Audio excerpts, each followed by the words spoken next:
What's up, everyone? What's up, Mr. Large and in charge? Well, I'm howdy. doing all right. Jason, did you recover? Hello. Best I can. We'll wait till some people start coming in here. Looks like we got a few watching now. Anybody that's watching, you can give us a what's up, Bilal? If you could give us an audio check, let us know everything's working okay. No echoes or anything. What's up, John?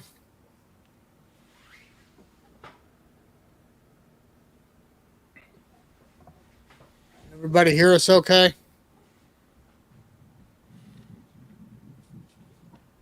John says sounds good. All right, we'll go ahead and get started here. Only got a few people watching.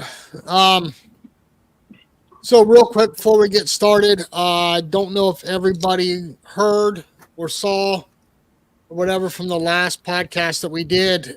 We have reduced the cost of the Dead Pair Blast. It's no longer $100 back to class. It's $50 back to class. So you're going to pay everybody $50 to show up? No, that's coming from the Radulovich Journey Fund, not coming from the Dead Pair. Generous of you, David. Thank you. Yeah, we appreciate that, Well, David. I mean, I'm just here to do my part. Right. Plus, he's doing free lessons, 2 hours for everybody after the shoot. So Yeah, I can't win any money, so I might as well give it away. Wow. So, Big heart. Chad, are you going to be teaching after the event, or David? Either one. I plan on it. Okay. I still have to get a hold of everybody and make sure it's still on. Okay. That's the plan. Otherwise, Mama's going to kick me out and not let me come. So, What about you, David? Are you doing any coaching anywhere before the event? Yeah, planning on coaching at why am I blanking on it? Blackjack beforehand. I think it's beforehand. Okay. And then, but that might change. We'll see. Okay. So anyway, But now all of my stuff is, if you want to look, if I'll be teaching, you can go to dradulovich.com and click book a lesson, and all my dates for down there around that time are already there. Gotcha. So when we find out more from these two guys, we'll let you all know. But as of right now, get signed up for the Dead Pair Blast. $50 back to class on the 200 bird main, and then $25 back to class for feet task, super sporting, prelim, and 5-stand. So, and a little birdie told me over the weekend that we may or may not be having Derek Mine set the 5-stand. So, Wow. yeah, everybody get signed up. Now that the Nationals is over and things are starting to calm down a little bit, I'm hoping to see some people down there. I've talked to a gaggle of people that said they're coming but haven't signed up yet. And I know they're going to be there. They just haven't signed up yet. So get signed up for that. So what this is tonight, Sean, Alley, and myself chased around these two guys during the ProSquad and captured a bunch of footage. And I thought it'd be fun to go station by station. You can see the differences not only in between them, but I've got some squad mates of Chad's that I videoed as well. Ben McAnally being one of them. And there was 2 young kids that shot on the squad, phenomenal shooters too, by the way. But it's just interesting. The whole points, you could see a lot of the stuff. You could see the targets. I thought it'd be cool to go station by station and check it out. We've already got a question. Garrett Juice said, is the Dead Pair Blast going to be an annual event? Yes, that is the plan. It may move around from venue to venue. We may have more than one a year, but that is the plan. We're talking to some people about doing it, one in the north, one in the south. So, yeah, that's definitely, it's going to be an annual event. So, David, do you want to get started, or do you want to wait for a few more people to join? I mean, we're still kind of early. What do you want to do? Yeah, I'd say let's just wait a little bit. And my social media decided to start liking me again, so I can post. Oh. So I'm going to post the link to this, and then that way people can come.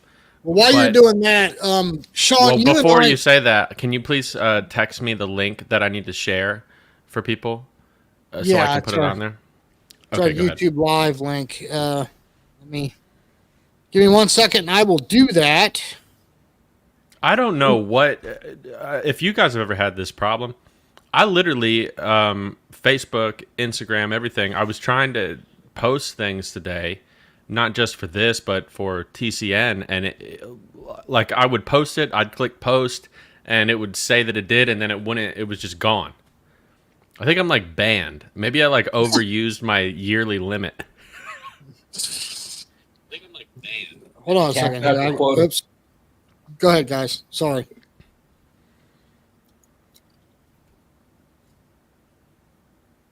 Who's got their computer on? Sorry, I was trying to find the link to share for David, so my bad. That was my fault that time. You can send that to me too, and I'll put it on mine if you want.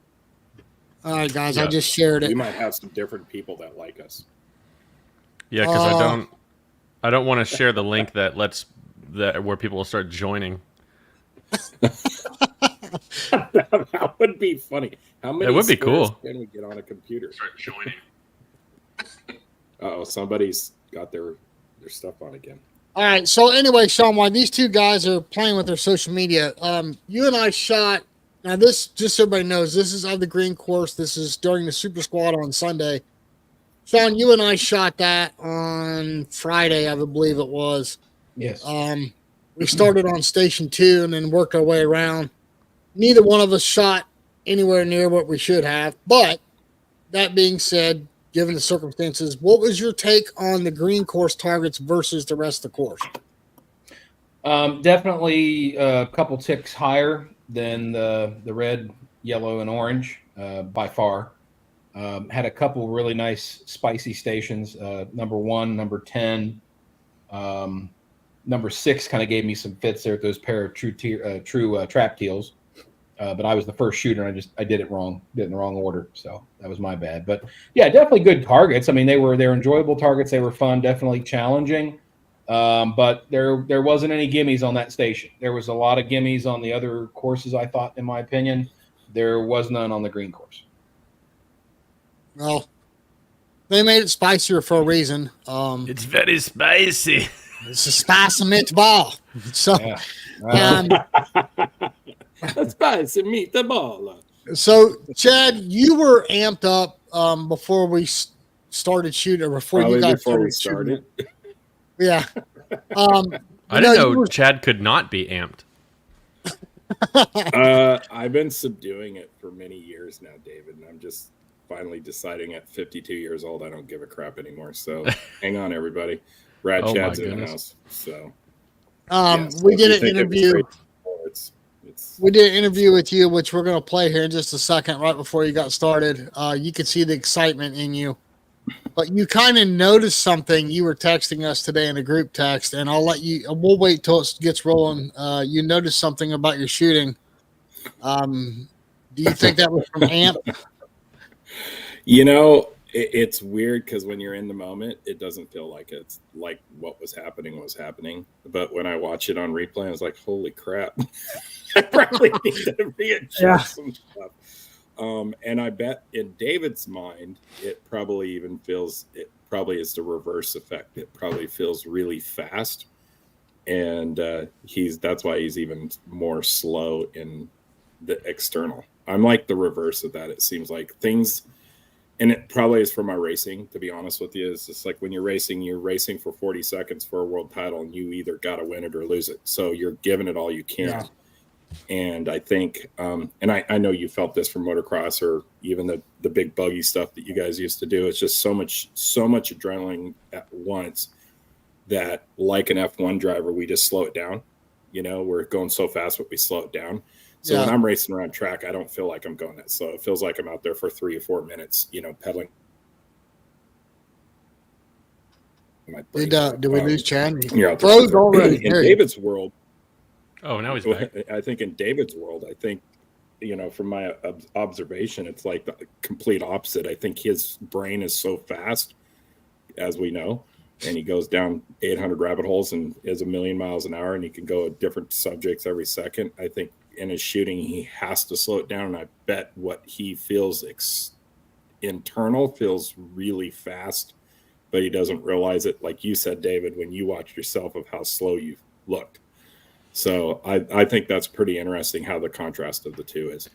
Yes, I mean, going back, we probably shouldn't tell the story of how this video came together. But we had a bunch of footage that we got, then we lost, and then we got again, and then we didn't have, and then we found it again, and then all this other stuff. But anyways, all of this, and then it got corrupted, and then it evaporated, and then now it came back. Then it created a black hole on Jason's computer that made him have to delete everything. Then it didn't work, and so now we're doing this other thing. But anyways, it's going to be there, and it'll be good. Everybody follow that? Wow. Yeah. All that, Yeah. it's going to be there. It's going to be good. Yeah, don't worry. But basically, I was putting some stuff together, and I was looking at footage, and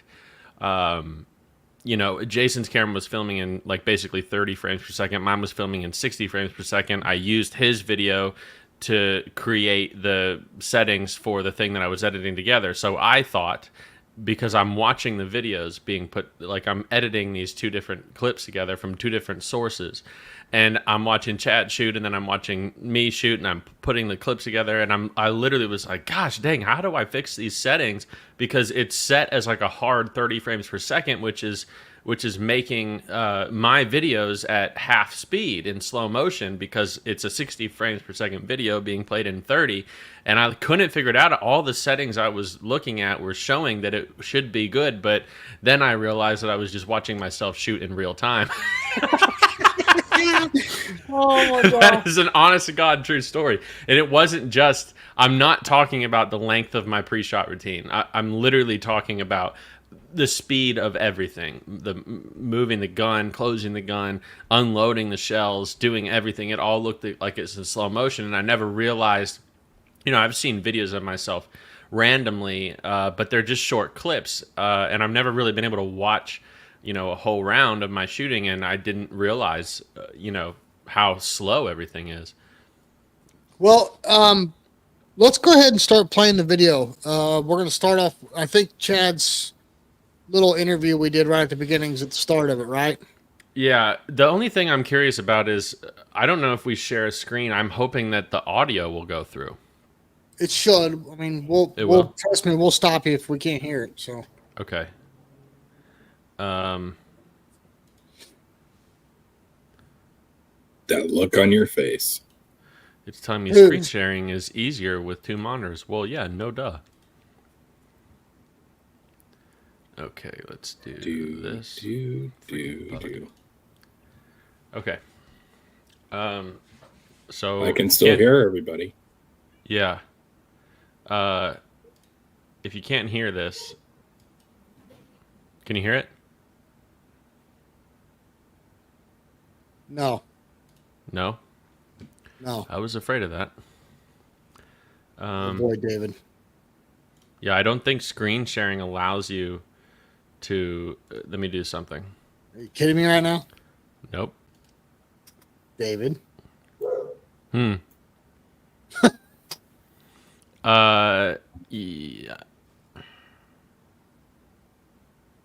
Hold on. I might get... what if I... How is this possible?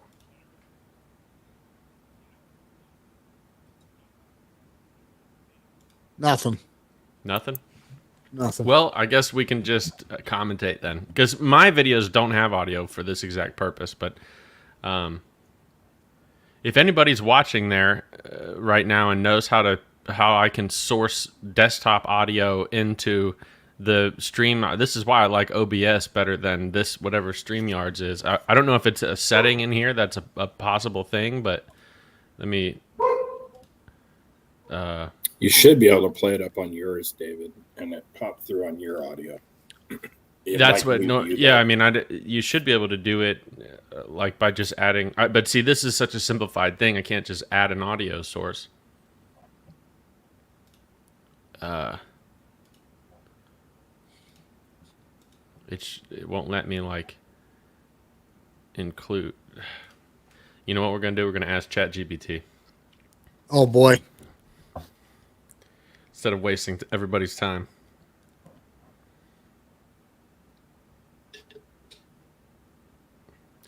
I'm using StreamYards right now, and I need to screen share a video, but also have the audio play through into my broadcast. How do I do that? I'm not going to let it talk to me. We'll just... let's go... Jason, go back to where they can see everybody else instead of just look at a dead screen. There we go. Somebody in the chat says David probably just needs to turn the volume up. LOL. No. If you choose... When y'all start live streams, is there an option to share audio? Yes. Everybody's audio is being shared, but for whatever reason, when David shares his screen, it's not on there. The audio. Let me see here. Wait a minute. Uh-oh. I can share an extra camera and... No. I don't... Okay. Think you got it? Possible. Oh, boy. No guarantees. I'm going to shut HDR on my screen off because then we're good. We got it. Don't worry, guys. Okay. Famous last words from David Radulovich. Yeah. Well, Bear we know with us, what everyone. Riveting content we got going on right here. we know what your famous last words are, Jason. Here, hold my beer and watch this. Yeah. Yeah. Well, there's usually an extra word in there, but yes. Okay. Well, while we're waiting, is there any new scoops on the circuit? Like, is anybody getting new sponsorships? I know Derek Mine went to Craigoff from Kohler. That was kind of shocking for some That people. is very shocking. Yes. Yeah. How do you think he'll be able to? He's shooting a Parkour X. He says he likes it a lot. So curious to see how he runs on the. He'd be probably one of the first people to ever do Olympic stuff for Olympic bunker with a Craigoff. Would that be correct? I know some people use it. They use them in double bunker, but no. Kaylee Browning won. Is she? Yeah, she won the silver with one in 2020. Right. I guess they work then. Okay, we got it. I think. Let's see how this works. All right.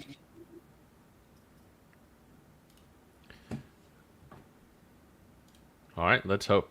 Kill it. Just super stoked because they have it all set Gonna up. back for all up the from here. pros. And Yes or no? Yep, that works. Back it up. I gotta listen to Chad talk for another 16 seconds. All right, Chad, you've been shooting great all week. What's the mindset going into the final here? let her rip, baby. Let it rip. You know, there are no plans. You just got to see it. You got to kill it.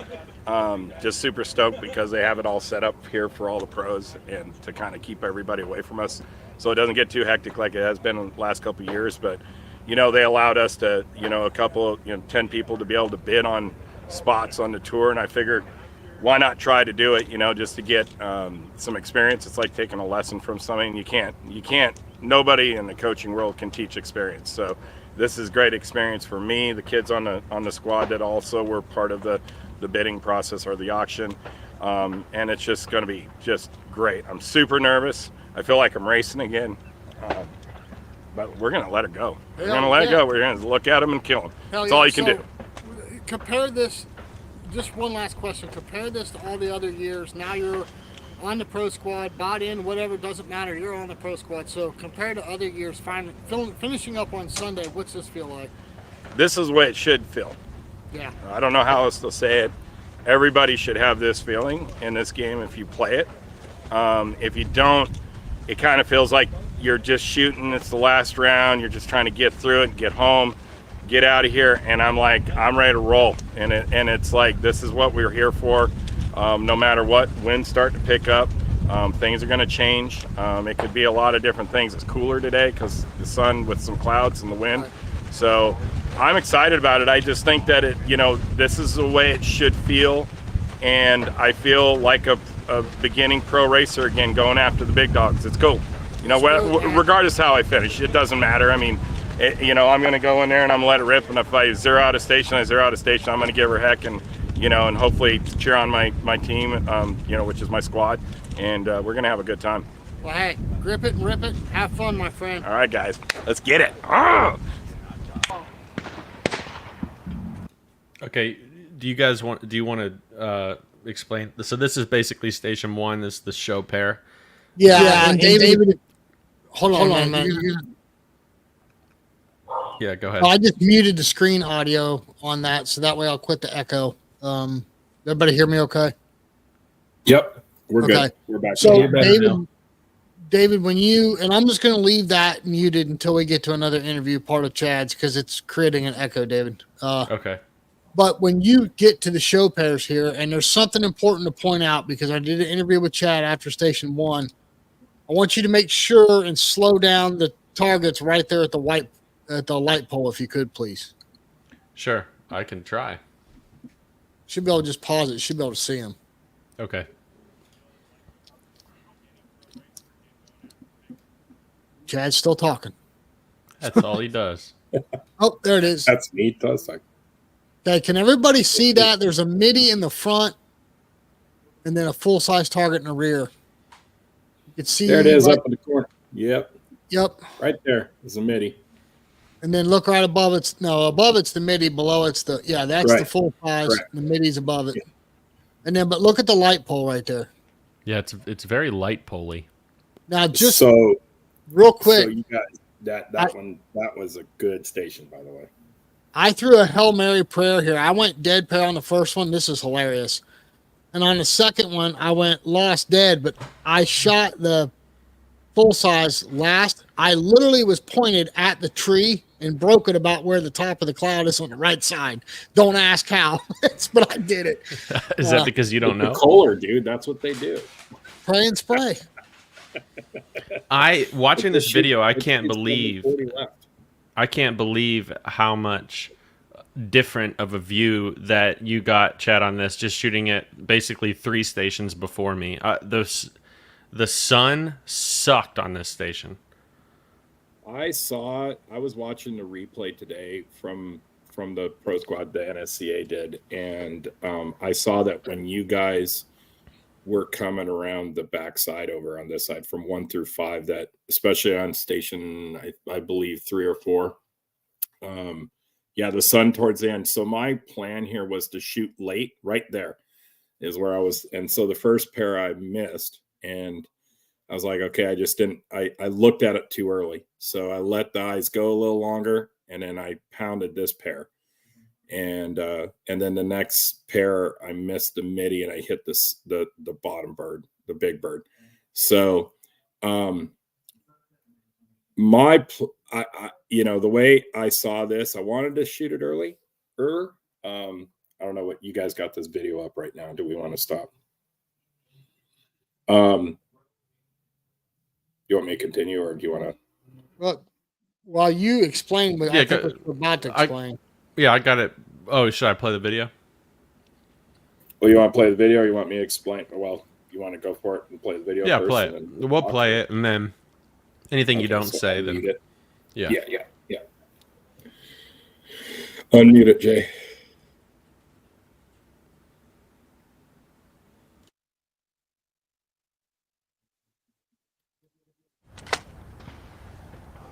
Paul. Lost dead? What's up, baby? I'll take that all day long. You had to shoot that station. I'd have shot that second one a little sooner and just let my lead develop on the first one. I was there too early and I just wasn't finished. So then I went too long on the second bird, but that's what allowed me to get to the first bird. And then that's what allowed me to get to the second bird a little quicker on the shot. But it was less time. So yeah, I think it was timing thing. I didn't think it was that big of a deal. I think just under pressure, they just look huge. They're not. If you took them too late, there was a light pole over here or a power line, and you just stared right at it. So it was really hard not to take your eye off the bird. Cloud covered the sun, and those targets got black, and just you can't see black clearly, So I don't care. I got 3 on it. I'm above average, I think. So I'm stoked on Station 10. I own that thing. So, but no, it's good. It's good. Now we're just back into the technical, run-to-the-mill stuff that we shoot every day. So now it's just staying calm and doing your work. So as long as we can do that, I think we'll hold together. We got a badass squad right now. It's such a fun squad. So shooting good. All right, anything you want to add, Chad? No, exactly what it was. I think that if you took those targets late, that light pull getting away. And when I watched, the replays today of other shooters like, Brandon, they took them a little bit sooner. I just didn't do it. I was a little nervous of taking it sooner because it was a bigger lead gap there than it was over at the end. And they probably knew that when they set the targets. They're like, well, if you take it late where it's easier to take, I'm going to put a light pole in the tree over there. So, good on them. I thought it was a great pair. It was a little weird. I listened to Brandon speak about these, because they all started on one, and he said it was, shooting what he would consider soft targets all weekend, and then walking into a monster as the first station of the championship round. Where if you're leading by one or two targets, that you could literally lose the lead by a lot right there if you don't do those targets right, and up until the pros shot it, I think somebody was saying the average score on that station was like 1.5 or something like that, or two targets. If you look down the line. So, like I said in the video, taking three was good for me. I wish I would have got one more out of it, but hey, what the heck? So I guess we should have prefaced this with saying that Chad started on station 6, and would you start on, David? 3? 3. 3? Yeah. I started on 5. No, you started on 6. I have it on video. 6, that's right. I apologize. Yeah. Sorry. Thank you, Jason. So, I got it on video. You can't beat that. So can't lie on that, right? Yeah. I don't know where I started. Anyway, so that's why Chad was saying, he just owned that station 10, which we're going to get to. Probably the most exciting part of the video. But no, I just want to let everybody know where they started on. So, and the top 2 squads, which was the top 8, started on station 1. So that's correct. That's all I was going to say. You can go ahead and keep rolling, David. Keep it rolling? All right. Yeah. So I don't have any audio on mine, so that way I can just talk over it.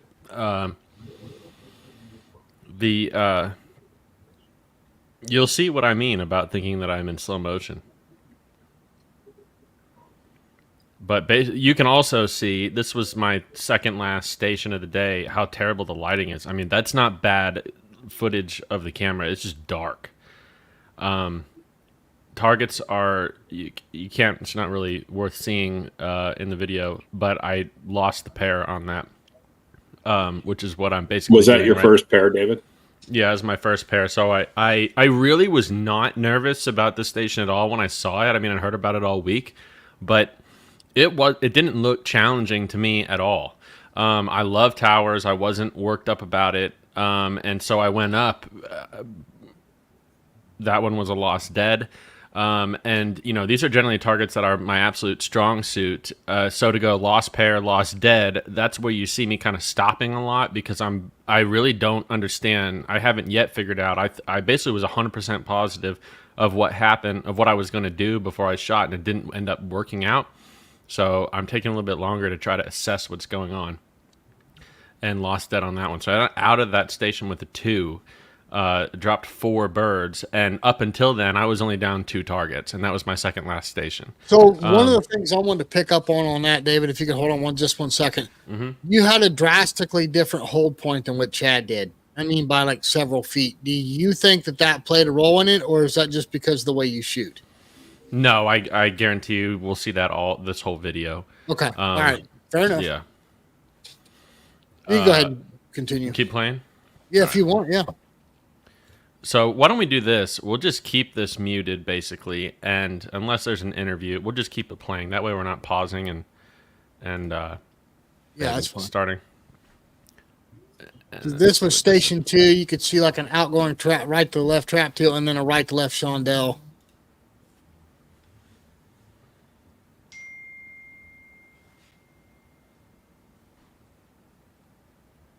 Man, really dark. Well, we were looking right into the sun right here. Yeah. So It really wasn't that dark, but it sure. Dead pair for Chad. Yeah, I ran this Birds station. are first bird comes out like that, and then you see the second one. Nice work with the little You guy. like that? I did that proprioceptively. Yeah, that was good.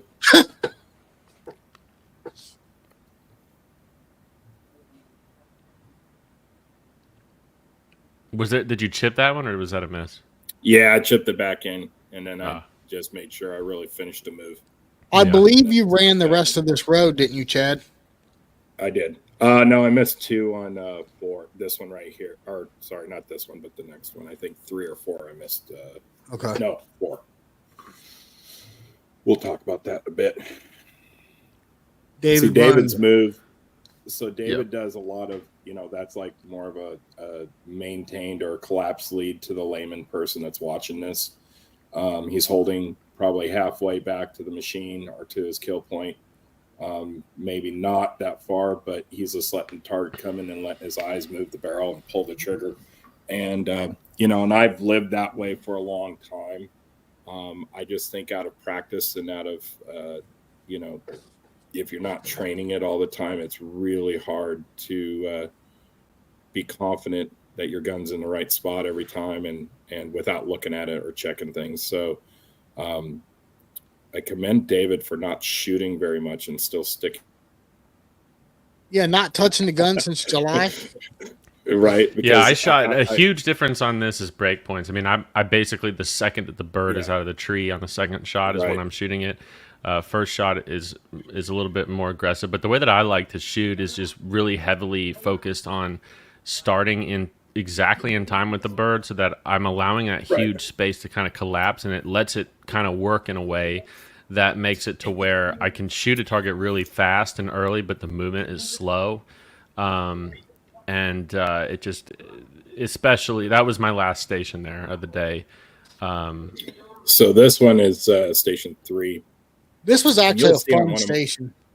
Yeah, you'll see. Yeah, this is where I started. Where I go through the target, That and pair? then you'll see. Depends. Yeah, I ran this one too, but you'll see where I think it's on the second bird. I don't know, depending on if we can get the camera to not moving. Sorry. That's all right. Where my gun goes faster than the target, I get out front and I actually slow the gun down because I'm looking at the target and let my hands just go back where they need to be. So there's almost like I ripped out in front of it. And then I slowed down by looking at the bird. And you'll see a little wobble in the gun. I think it was that one right there. That it's something that's where the new stuff is coming in, where it's starting to be different from how I used to shoot. Keep going. And then there's David. Yeah. Which one are you on right here, David? Same station, Chad. Yeah, same station. Just from a different angle. Okay. It's really had a cameraman malfunction. Get what you pay for, buddy. Yeah, right. You took the right one too, David. First, I think. Yeah, I didn't even think was it possible. self-explanatory. Was it possible to the other way? I watched the pre-show and Neil said he set it to go either way.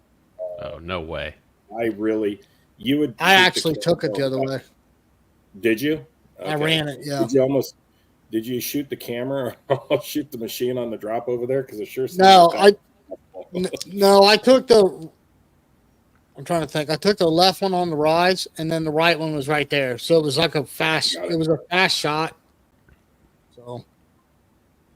How'd you take it, Sean? Did you go left, right, or right, left? No, I did right, left like you guys did. Yeah.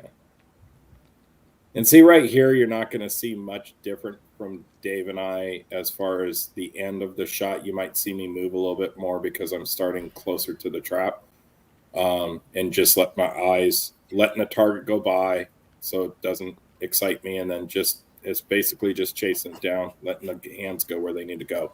Alec is saying that you could have taken it both ways, but depending on wind, that must have been why when I shot it the way, because for me, it was like one bird you only saw on the way up, and the other bird you only saw on the way down. So it would be like ridiculous to shoot it the other way. Sean and I, this was the 8 a.m. rotation for us, and it was dead calm on Friday at 8 a.m. And that we did not have to battle the wind at all, so it was kind of easier for us, I guess you could say. Yeah. And then there's this station 4. Yep. Station 4. Yeah. So this one, pause it real quick. Just I want to say something real quick. So I'm watching this. I'm watching the other stuff today, and I was analyzing what everybody else doing, and I think Zach dropped 2 birds here on that station, and it was everybody was talking about the sun was right where the kill point was on that second bird. Did you see that, David? Were you through there early enough that the sun wasn't right there? It was my second station of the day, but so it would have been Zach's third. Okay. And yeah, it went straight into the sun. The sun was That's like, what everybody was saying. yeah. Honestly, Did you try to take it? Did you try to take it earlier because of that? yes, I shot it halfway up, I believe. Yeah, but I would have can't- regardless because I don't have. Right. I'm not going to shoot that bird up there anyway. So it didn't really You don't affect me. have the Here's patience, my do you? personal opinion on that course. I think it dumb. Why is the Super Squad shooting in the course that is most affected by sun? Because the left half of the course has no backdrop behind it. It's a great course to throw hard birds because there's nothing out in front. Where all the other courses, everything on that everything on that side except for the beginning of yellow has trees. So when the sun gets low, you can still throw birds in the tree. You're not going to have sun in the way. Even so, even on yellow, didn't they throw all the birds on that full side to the other direction anyway? They threw them all to. I think station one had that rabbit with the going away bird, but it was out in front of you, and then 2 was to the. They both came from right to left, so the sun would have never been a problem in the end of the day. Yeah, sun. Yeah, I don't know course, what the answer is on that. Well, I think the answer is look where the sun is before you set the targets. Or, well, I have another opinion on that. It wouldn't it be That's cool if we easy. shot one of the main event courses on the K-Cup course? Absolutely, that would be freaking They amazing. do that at the state. They do that at the state shoot. They move it around. They had, like, when I shot state there a couple of years ago, they had one main over where the Super Sport course was, one on the K-Cup, and one down the alley where they ran feed tests this year. It was pretty cool. Yeah, I think the green course should sun, be able where Bretta was. Bretta's Super Sport. Do you have Sean or Jason in the morning though, going the opposite, like from Yes. the opposite direction? Yes. Okay. Yeah, we were faced that station 6 where you started. That's one of the reasons why I took it backwards from what you did. I took the right bird first on the way. I mean, we'll get to that here in a second. But I took the right bird first, and then that way it gave time for the left bird to curl over. It was actually out of the sun. I could smack it at the peak, but we'll go ahead and play this. We'll get to there in a second. That's interesting. All right, ready? So this one right here. I shot it oh, who's that? Oh, that's the kid. That's Joseph Carey on my squad. He did really good. He dropped, I think he dropped 2 of the bottom birds and 1 of the top birds. And then Ben, this unfortunately was where Ben failed. He was shooting so good and just running station after station. He just started missing these, and I think he dropped 4 or 5 birds. And this if he had a Achilles, it was these 2 shots. And I don't know if it was the sun, but you see how late he took it right there, and he missed it. You see it. It was demeanor that he was. Hey, Chad, are you leaning on your mic or something? No. Oh, that's way better now. Okay. Yeah, I'm not doing anything. I don't know what happened. I don't know. It sounded muffled. Oh, did it? Yeah. I am a muffled kind of guy. How's that better? It's way better. What got me on this station was the misread, because I forget who was on our squad, Sean, that told me, said I had the right lead, but I wasn't going up enough with it. I was actually shooting under that second bird every time. And Well, I found as a coach, say Sean. It was Doc that we were shooting with. It told him that. Okay. I think. Yeah. What I found with shots like this is a lot of people try to move their body first, and your bodies love to go right to left, but your hands are what go up and down.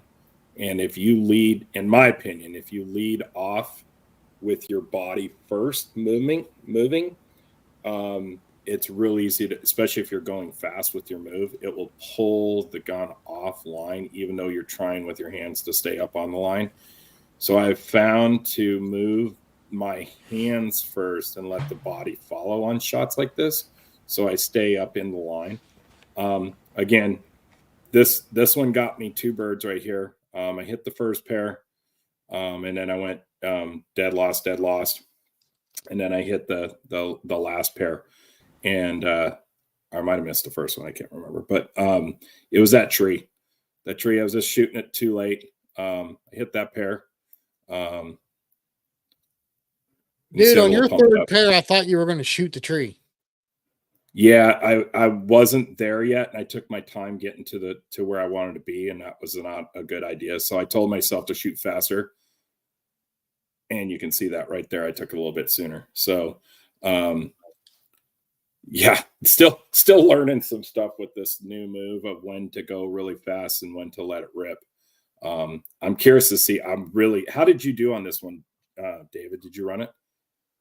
I very surprisingly, not because I say I should run everything, but that first bird is like in my wheelhouse, and I think I just did it so well my first pair or 2 pairs that I don't know what exactly happened, but I think I missed 2 here, and I missed the orange bird, the first bird from the right, which, I mean, I could shoot 100 of those from the hip and not miss them, and I wasn't nervous. I felt good. I think what I was doing is, to be fair, I was the last 3 days I hadn't shot anything the way that I like to shoot. I wasn't being aggressive, and this was my first station. I was like, you know what, for the Pro Squad, I'm just going to shoot and kind of like, you know, not be, basically attack. Not because I was trying to be defensive, but I just had no energy all week, so I didn't want to rely on my eyes.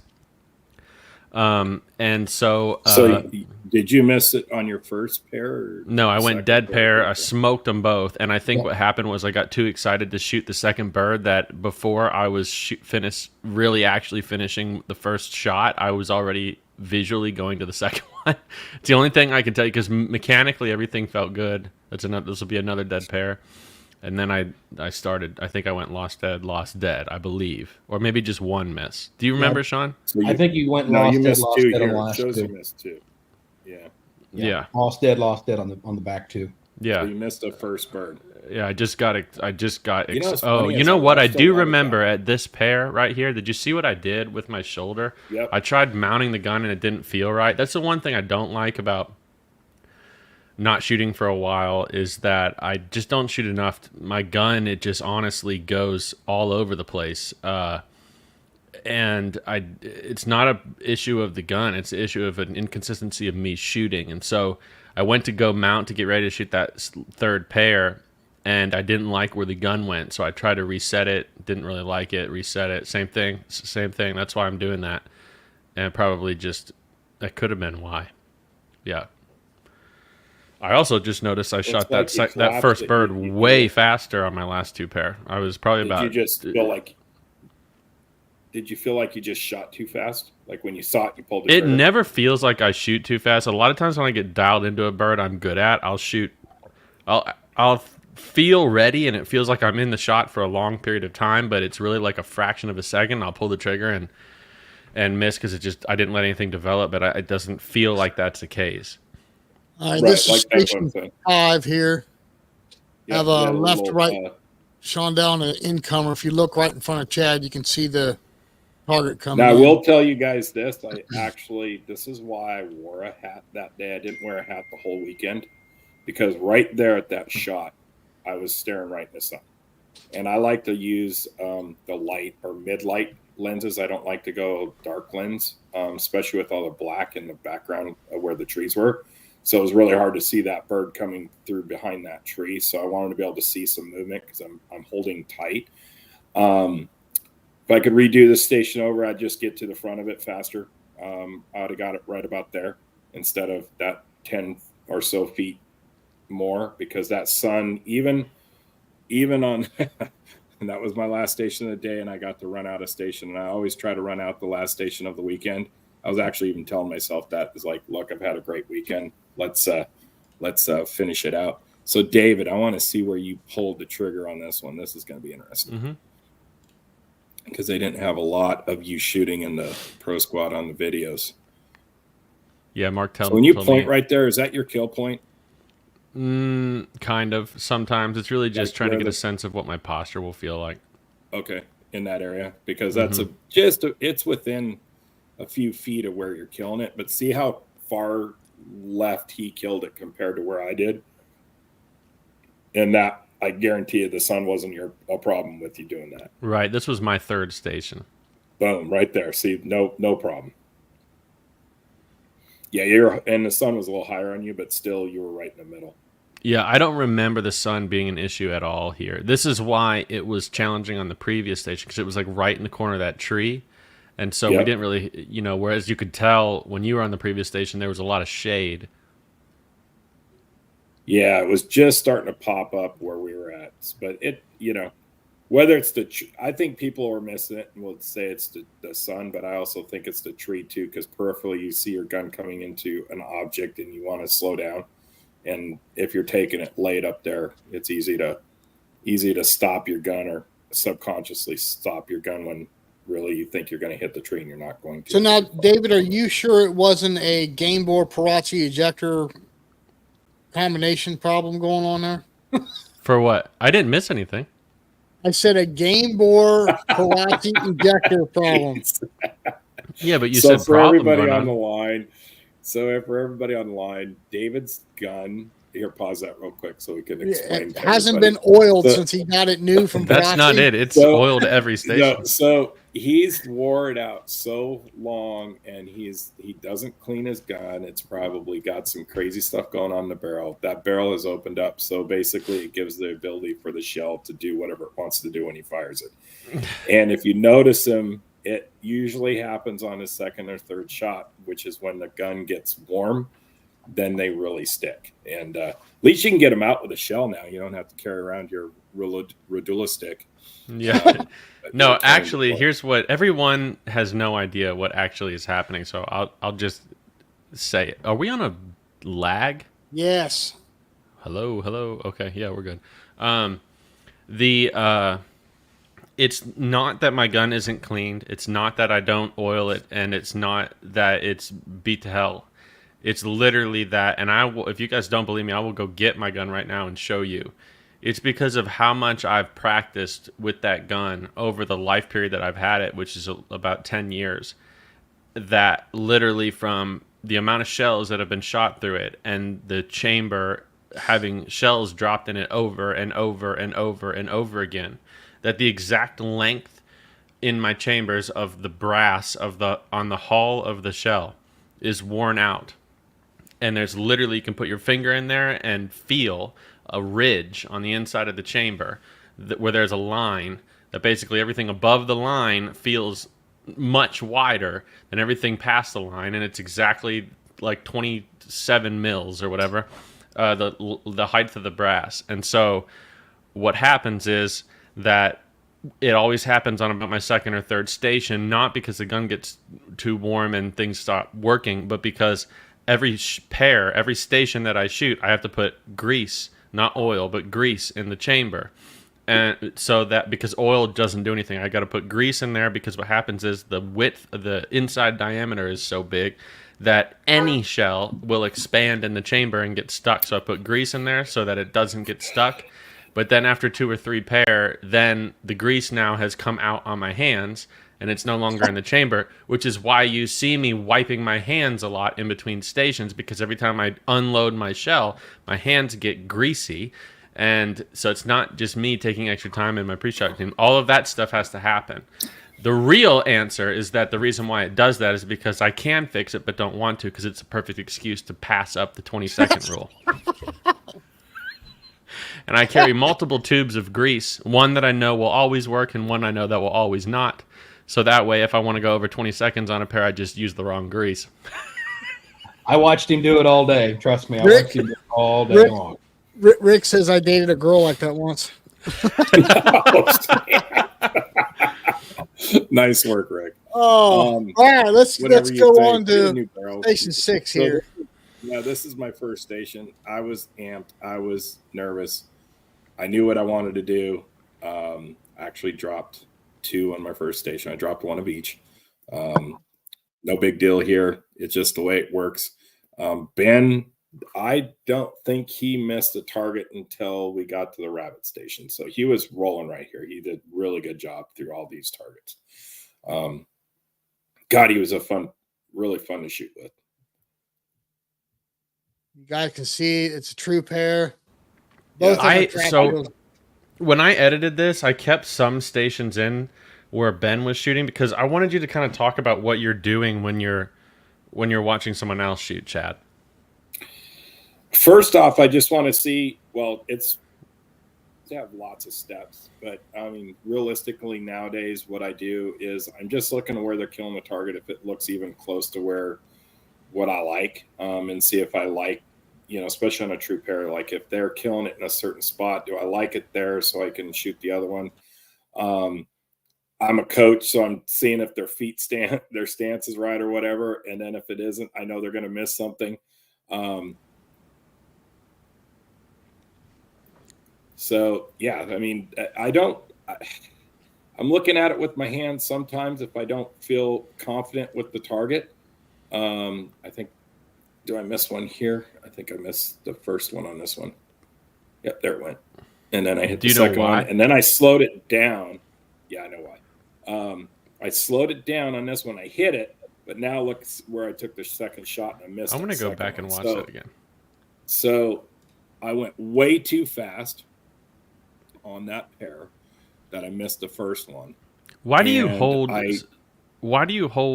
so close and move so fast? Because you have your inside peripheral vision, which is about a 45-degree angle from your eye socket out. And if I have my gun, I don't want my eyes away from my gun too far.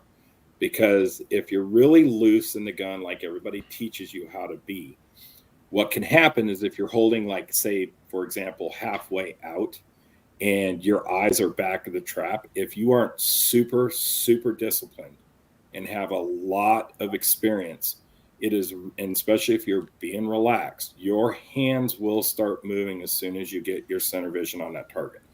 And if you're basically like, and you don't want that to happen. Depends on the style of shooting you want. Now, in your case, the way you guys shoot, the guys that start in front, stay in front, I would say it's probably okay because you're letting your eyes start the gun and you're confident in, doing whatever you're going to do with the gun. For me, that's fine. But out of all the methods, in my opinion, especially because I study the shit out of all this stuff, plus what I've learned over the last few months, is if I can get my eyes back towards the trap and keep my gun in a position so when my center vision takes over that target and I start moving with it, that I know where my barrel's at without having to find it or have the feeling of wanting to find it and know where it's at, it's already there. So then all I'm working on is just chasing down the target, going through the line and getting where I think I need to be, where I feel the lead, and then I shoot it, and then I may see the lead after I pull the trigger. The only time I'll actually see the lead now, the way I'm shooting, is on a real slow target and I'm sure you do the same thing, Dave, is like you'll see a target and the barrel's within the same spot as the target and it's going slow. You're going to see the barrel whether you like it or not.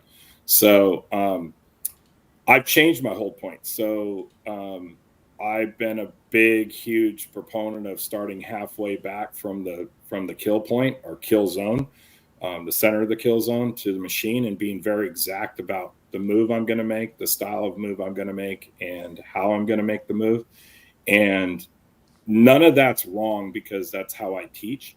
And for somebody that doesn't have a lot of years behind them or a lot of experience, I think that's a very important thing. You got to be able to know how to pull away. You got to be able to know how to, maintain lead, swing through correctly, collapse, lead, spot shot, intercept, whatever you want to call all these different moves. Let's just face it, there's a million of them, and to be honest with you, there's not any wrong way to shoot that I've really learned over the years.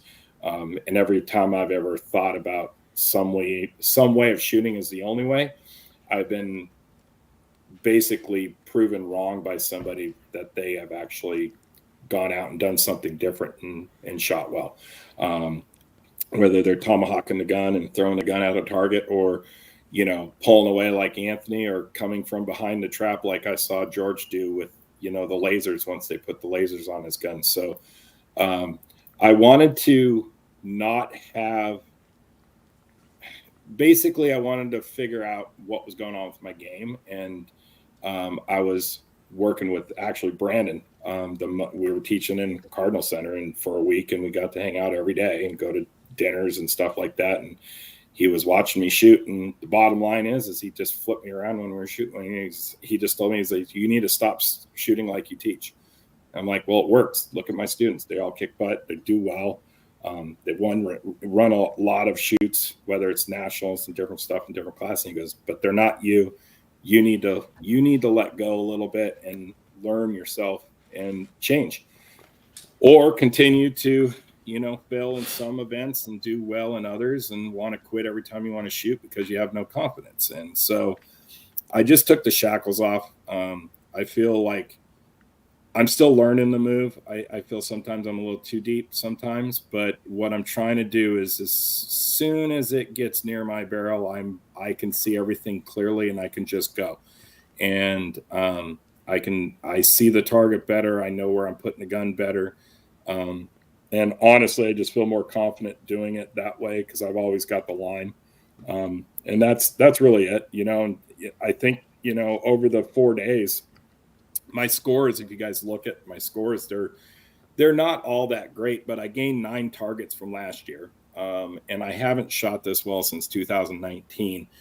And to be honest with you, I don't think I knew what I knew now back in 19. I think I did shoot a little bit more free with the way I was shooting, and it worked. And I think targets were thrown a certain way or whatever. And, and I just felt like there needed, it's not that I was searching, but at the same time I was. For a while, I was searching for technique. I was talking to Ben, I was talking to Anthony, and, I went to Derek, and, I spent time at his house, and, all these guys are like, you need to stop flying around the country just to have somebody tell you that you're good. You need to just start shooting like you know how. And it's not like you don't know how to teach and you don't know what you're doing, just do it. And I'm like, well, I just haven't really felt like I've ever settled into a way of shooting that kind of fit, to be honest with you, fit my personality, where I could just be Rad Chad, or however you want to say it, and just be myself. And I have that I don't have to subdue any emotions. I can just go. And to be honest with you, it actually helps me get through the course better. I feel like I'm in the moment. If I miss, I miss. I turn around and load up and I go. There's not a reason I miss. It just happens. I'm good enough. I know I'm good enough that I don't need to sit there and analyze, okay, did I have enough target lead on that one? Did I do the right pull away? Did I pick the right technique? Did I not insert on the front edge? Did I insert on the back edge and all this shit, or even starting in front of the target, like what Wendell taught me I thought was the only way to shoot when I was, back in the, from 2014 to probably 19 before I started, trying other things, when targets started changing. I felt really calm and collected with that stuff. And I won a lot of things, won state titles and FETAS titles and all kinds of stuff. Shooting that way, but I felt, as I've gone along, I've realized that, however you shoot a target or are taught how to shoot a target is just a glorified way for a coach to be able to explain forward allowance, how to get there. We all have our shtick. We all have our thoughts and processes of why we think something is better than the other. And, and I'm not saying I don't even know if what I'm doing right now is the best way. It just seems like I'm on the right path doing the things I'm doing now, compared to what I was doing before. Cause I was, I put down 25,000 rounds a year, and that's, 13 of it is probably practice, to 15 of it is practice. So, it's not because I didn't try. Yeah. So Let's move on here. We're still got one more stations to go. What are we coming up on? Oh, wait a minute, David. You have your footage from Station 6? Yeah. cool. Did you run 6? Go. Let's see here. Where's yeah. David Radulovich? I shot it way better than you, Chad. Probably did. I shot number 1 better than you, though. Yeah, you probably did. You shot a 2. Yeah. Yeah, you ran all the way up until Station 8. And then you and I both kind of suffered on Station... I ran 8. You didn't run 9, though. Either did I. So Yeah, that was wind got me on that one. I'm interested to see how you shoot it. So you... Let's see. So I have a hold point way further out, a much slower move, and allows me to shoot it way faster in the line, but with a much more controllable move, which is why I asked that. Because when you're amped, it's hard to control a move that's going that fast. Well, that's why I start farther behind the target, too. I'm not trying to get up on its ass end of the target. I'm going probably a good 3 to 4 feet behind it so I can control a bigger movement.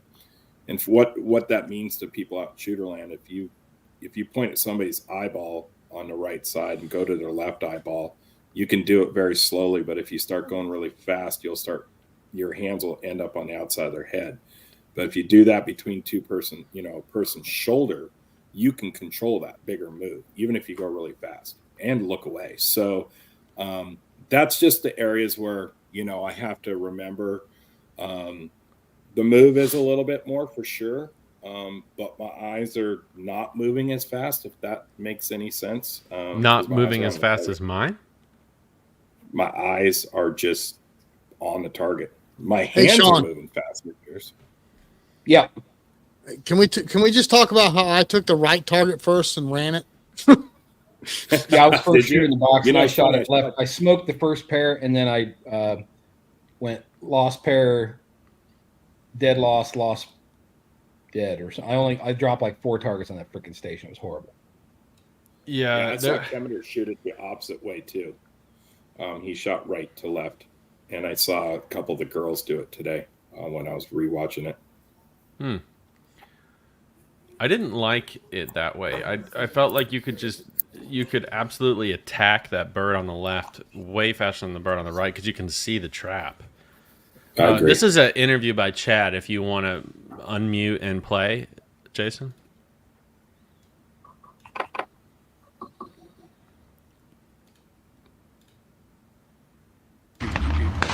Yeah, you can go bigger or go. Some people change like that right there. They go, oh, the choke's not wide enough. I should have shot spreaders at it, but then you miss it, or it doesn't matter. You spray it, you hit it. To be honest with you, can pull the choke out. It's the same pattern at that. Exactly. You got their B squad. Hurry up, wait. Hurry up and wait. Is that what this is? Hurry up and wait. Pew, pew, pew, pew. It's like, oh, we should go look at them. Just kidding. There's another squad in front. I already made my second pro mistake of the day. Which is? Well, the first one was on the first day when we were on yellow.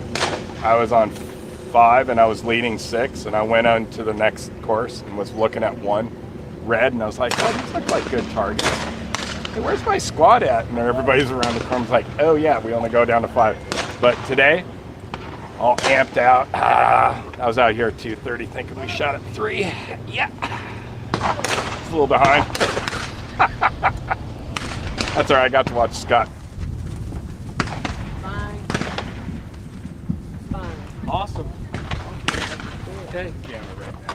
And hold. Yeah, absolutely. Thanks, guys. Chad. Fire when ready.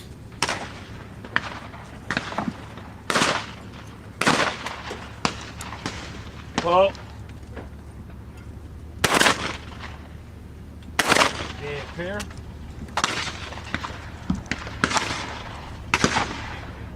Pull. Hands clear.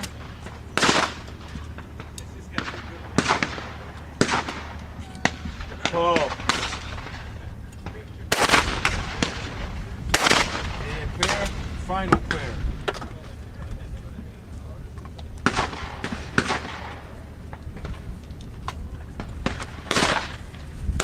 Pull. And clear. Out with it. Got one in a row, I baby. like your audio here, there, Dad. Nice. Yeah, I like that karate kick. Yeah, my Judy shot from the foot. That's the chicken leg right there, as we call it. But I'll tell you what, did you? Well, you didn't take out your chokes because you don't have any. Yeah, I just got. I shot a light 22,000. What's that, David? I just got light fulls. Yeah, I'm so shooting laser beams at this first one. I was shooting 22,000, so I was like, man, everybody's pulling their choke out, and I'm like, you know what? I haven't trained that way. I've been shooting every target at home with tight chokes. I'm just rolling it. But I hit one so hard. I don't know if it was my third. It was that last one. It looked like it white balled the target, but it put a hole in the ground at the same time, and it Yeah. almost made me double check it before I went to look at the next target. And I was like, oh geez, because it kind of caught me off guard. But yeah, it was pretty cool. That was a good start station to get back and roll again. I liked this station. I have to say, this was one of the most excited I've ever been for a station on this course, because I've shot here now 25 years, 20 some years, however many years. I have seen everything that you can throw in this area, because they always throw the same thing. I've never seen this before. I've never seen that little platform there. I've never seen that weird little incoming bird.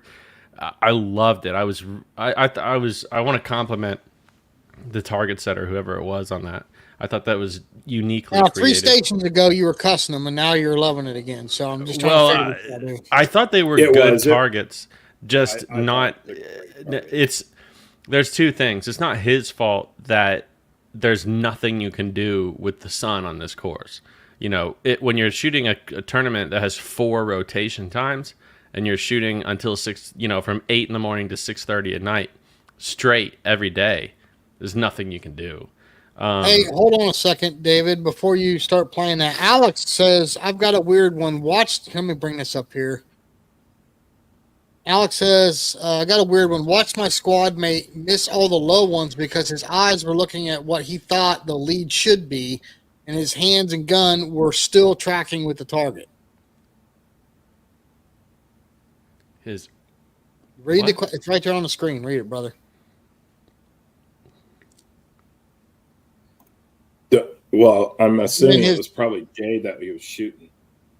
And Alex says, do you tell him to stay connected to the gun? So I got a question for you two. What sounds like to me, unless I'm reading that wrong, it sounds like to me that he was... What do you mean by his hands and gun were still tracking with the target? What does that mean to Alec? Does that mean they're right on the bird, or it means they're in the right... or connected?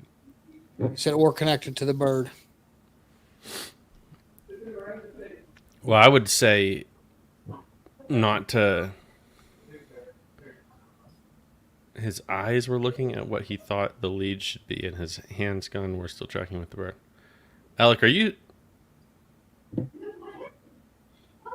you saying that his head was where the hands were pointed at the target and tracking? But his eyes were out in front of it? Yeah, I just texted him, too, to define the question a little bit. his head. Okay, he said eyes. I'm like, his head was fully turned looking at what he thought should be the lead. Okay, yeah, that's a problem. But also, he must really not know what the lead is, because I don't know how that bird had basically no lead. And if you had to turn your head to look at it, I would say, instead of saying to be connected to it, just tell him not to put 80 feet of lead on the bird.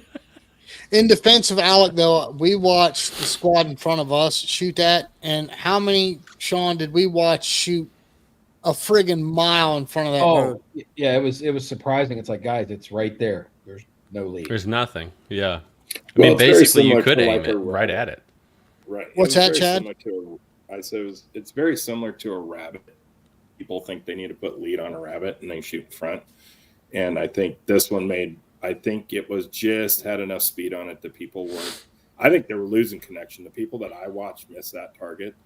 I think they just allowed their gun to drift away because they're not seeing the gun. I think they think they're on the front of the target, or they're looking at the front of the target, or their eyes are drifting to the front of the target, which is causing the gun to drift a little bit more.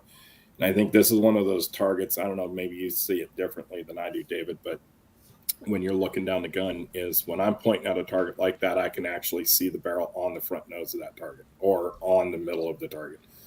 Chad, would you also agree that because it was dropping so fast, I was taking the target a lot earlier in the flight path before it really started curling over, and I did well with it. But I watched a lot of guys that were waiting until it started diving, and I think a lot of the problem was they weren't diving as quickly as the bird was at the end. Maybe. So for two things, I like to see them open up too, so I can, because I look at a target as a whole. I don't look at corners and things like that, because I find if I start looking at the front edge of the target, my gun will actually drift away to the more lead. And if I keep locked into the center of that target, the gun stays closer to my eyes, if that makes any sense. So by seeing it open up, you get a larger view of the target. But you have to know where your gun's at. I knew I was at 7 o'clock edge of that target, right on the nose. I mean, I if my gun was 80 feet long, my white bead would have just smacked it. It would have been sitting on top of, the target would have been sitting on top of my bead right there. But I don't know. That's how I look at targets. So David probably, I'm going to just guess, David, see if I'm right. You probably are looking so hard at the target, and because the gun goes where your hands go where your eyes are looking at, he has got so many rounds down range that when he looks hard to target, he's mounted the gun's going to go where he's looking.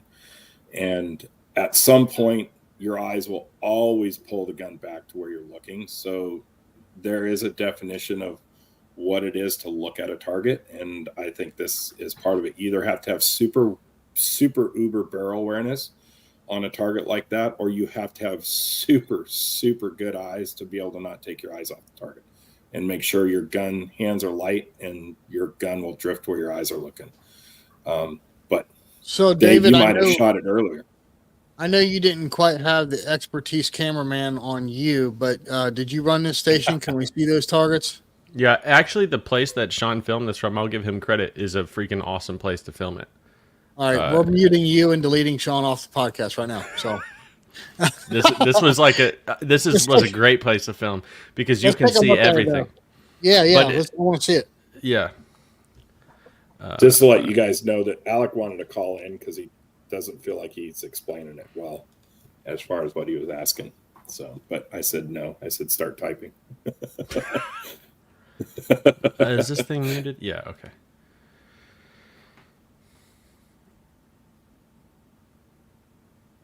Did you let it turn, Dave? Yeah, I shot it right off the ground.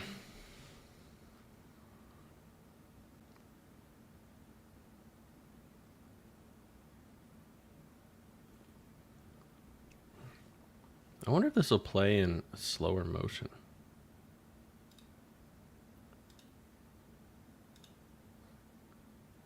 Because we want to watch me even slower.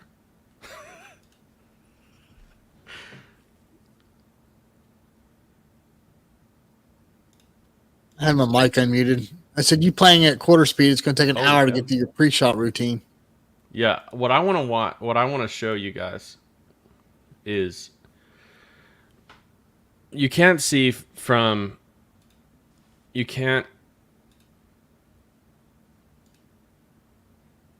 okay, the bird is here's the bird right here. You can't see, but basically I'm like here with the gun. And what's going to happen is bird's just going to fall into me. But because of how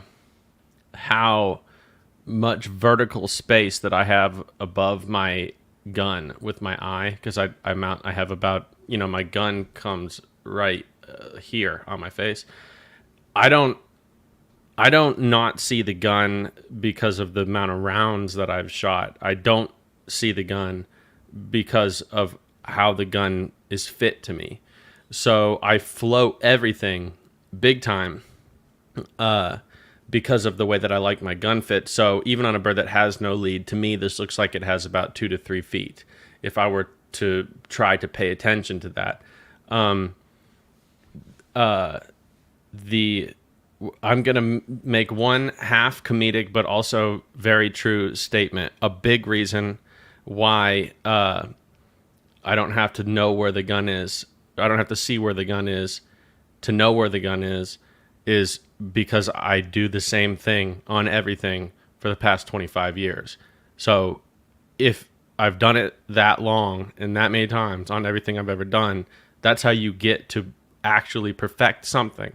And in my personal opinion, this is where Chad and I disagree. I personally do not believe that it's a good thing to try to do a bunch of different methods and mechanics and change things up a lot, because then I can show you neurological evidence, science, research that shows that you're not allowing those things to become non-conscious. The amount of work that it takes to turn a new thing into a non-conscious, or my favorite word that everybody likes to make fun of me for, a proprioceptive thing, is a long time and a lot of work and a lot of effort. And if you're continuously changing the way that you're doing things, you're just never going to allow yourself to shoot not at a conscious level, even when you're in a match. And that's a huge reason why, there's a statement that you can be a jack of all trades and a master of none. And there's that saying for a reason. And actually, I believe in what you just said 1,000%, because I'm a living proof of that, because I'm really good at all of them. And unlike you, David, I've taken lessons from just about every person known to man, and I don't just take a few lessons. I've spent a lot of time with each of my coaches, and I still consider them my coaches that I've used in the past. And if I ever win anything, they will all get credit for it because they've made me who I am. But you're absolutely right. There's the way I'm shooting now is I took the steps out of my head. That's all I've done. I've taken everything I've done over the years, and I'm very well versed at all those things, and I've simplified the game. And and I may have simplified it differently than how David's simplifying it, but I think I've finally found something that works for me the way it just works for me. And we're both, I'm still sinking a target. I'm still, eyes are on the target. I might be coming from behind the target. But that's just because I want the line, it's a line. If I do that, and I don't have to practice a shit ton to find those lines, and that's, where I will disagree with Dave is just because I've done it all is, and spent a lot of time with different people is, what Dave does is amazing. If anybody ever can figure out and do what Dave does in a long term, it is bitching. It's awesome. I love what him and Wendell do. I know they're a little bit different. There's a lot of difference nowadays, but in essentially the base fundamentals are the same. I think it's great. I think it's, he's sticking to one thing, and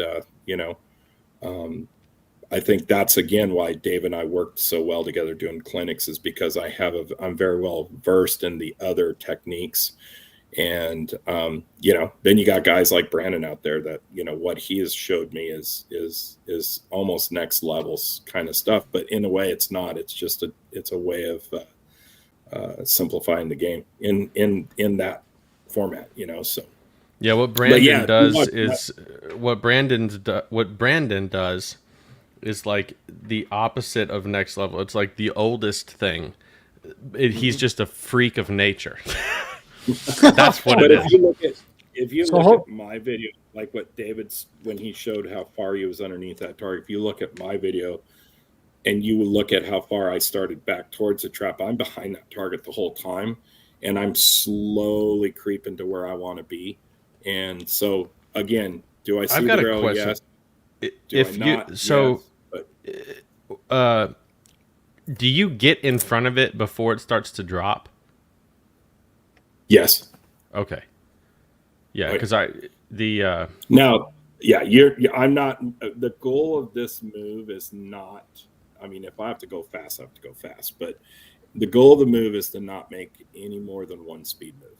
So it's not to like, oh, I'm gonna insert at a certain point behind the target, hold it, hold it, hold it, and then gas it and go through the front edge and time it off the front nose or anything like that. That's not what it is. If anybody thinks it is, then go take a lesson from Brandon, because that's not what it is. I'm learning where to come from behind on the target. And sometimes I don't, because you can't in some of the true pairs, like on the first station, I was never behind that second target. I let it drop into my barrel every time. yeah. So I'm learning to make, I'm about 6 weeks into this, and I'm learning to make one long stroke to the lead, to where I want to put the gun, and then so I can keep my eyes on that target as I come through it. And it'd probably be no different than I know it's no different because I used to do it. Whether I start out in front of it, just hold it. All I'm doing is I might see the barrel at first, adjusting where it needs to be, and then I'm sinking it so hard to where I can just let the barrel and the gap disappear and look at the bird only.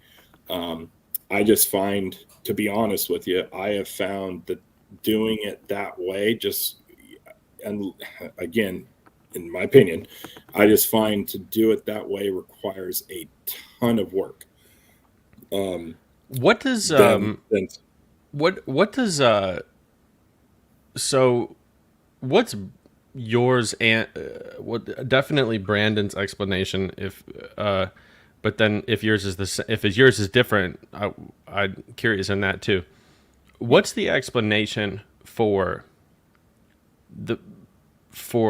doing? What's the explanation behind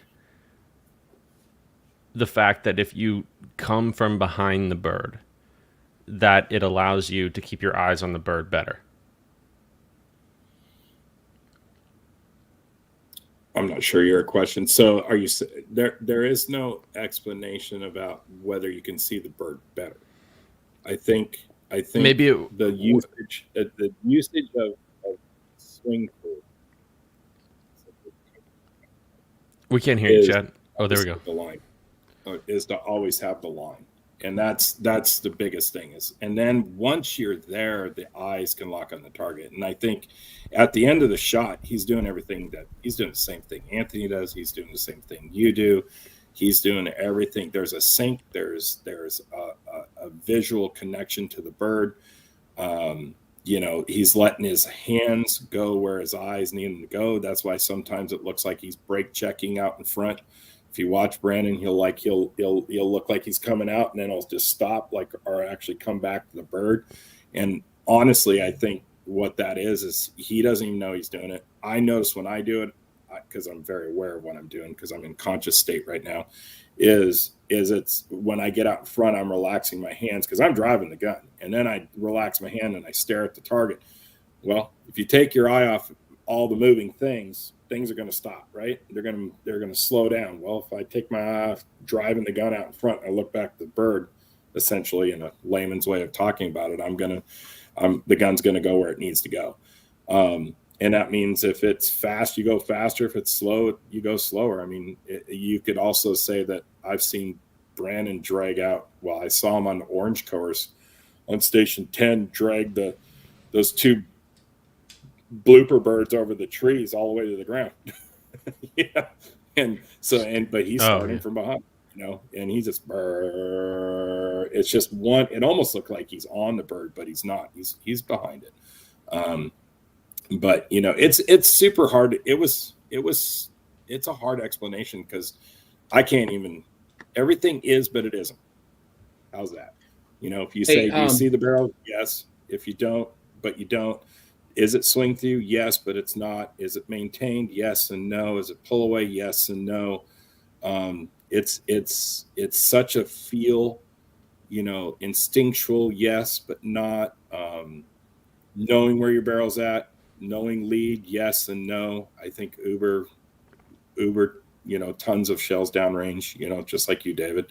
I think his opinion based on what he's told me is, you can shoot all. He said this once to me. You can shoot all the disciplines free, but the one that you'll always know where your gun's at for sure is swing through, because you're on the line. And for example, if you're pulling away on a target that's rolling, if you don't have a lot of skill of being able to pull away on that line, you could pull away off the line.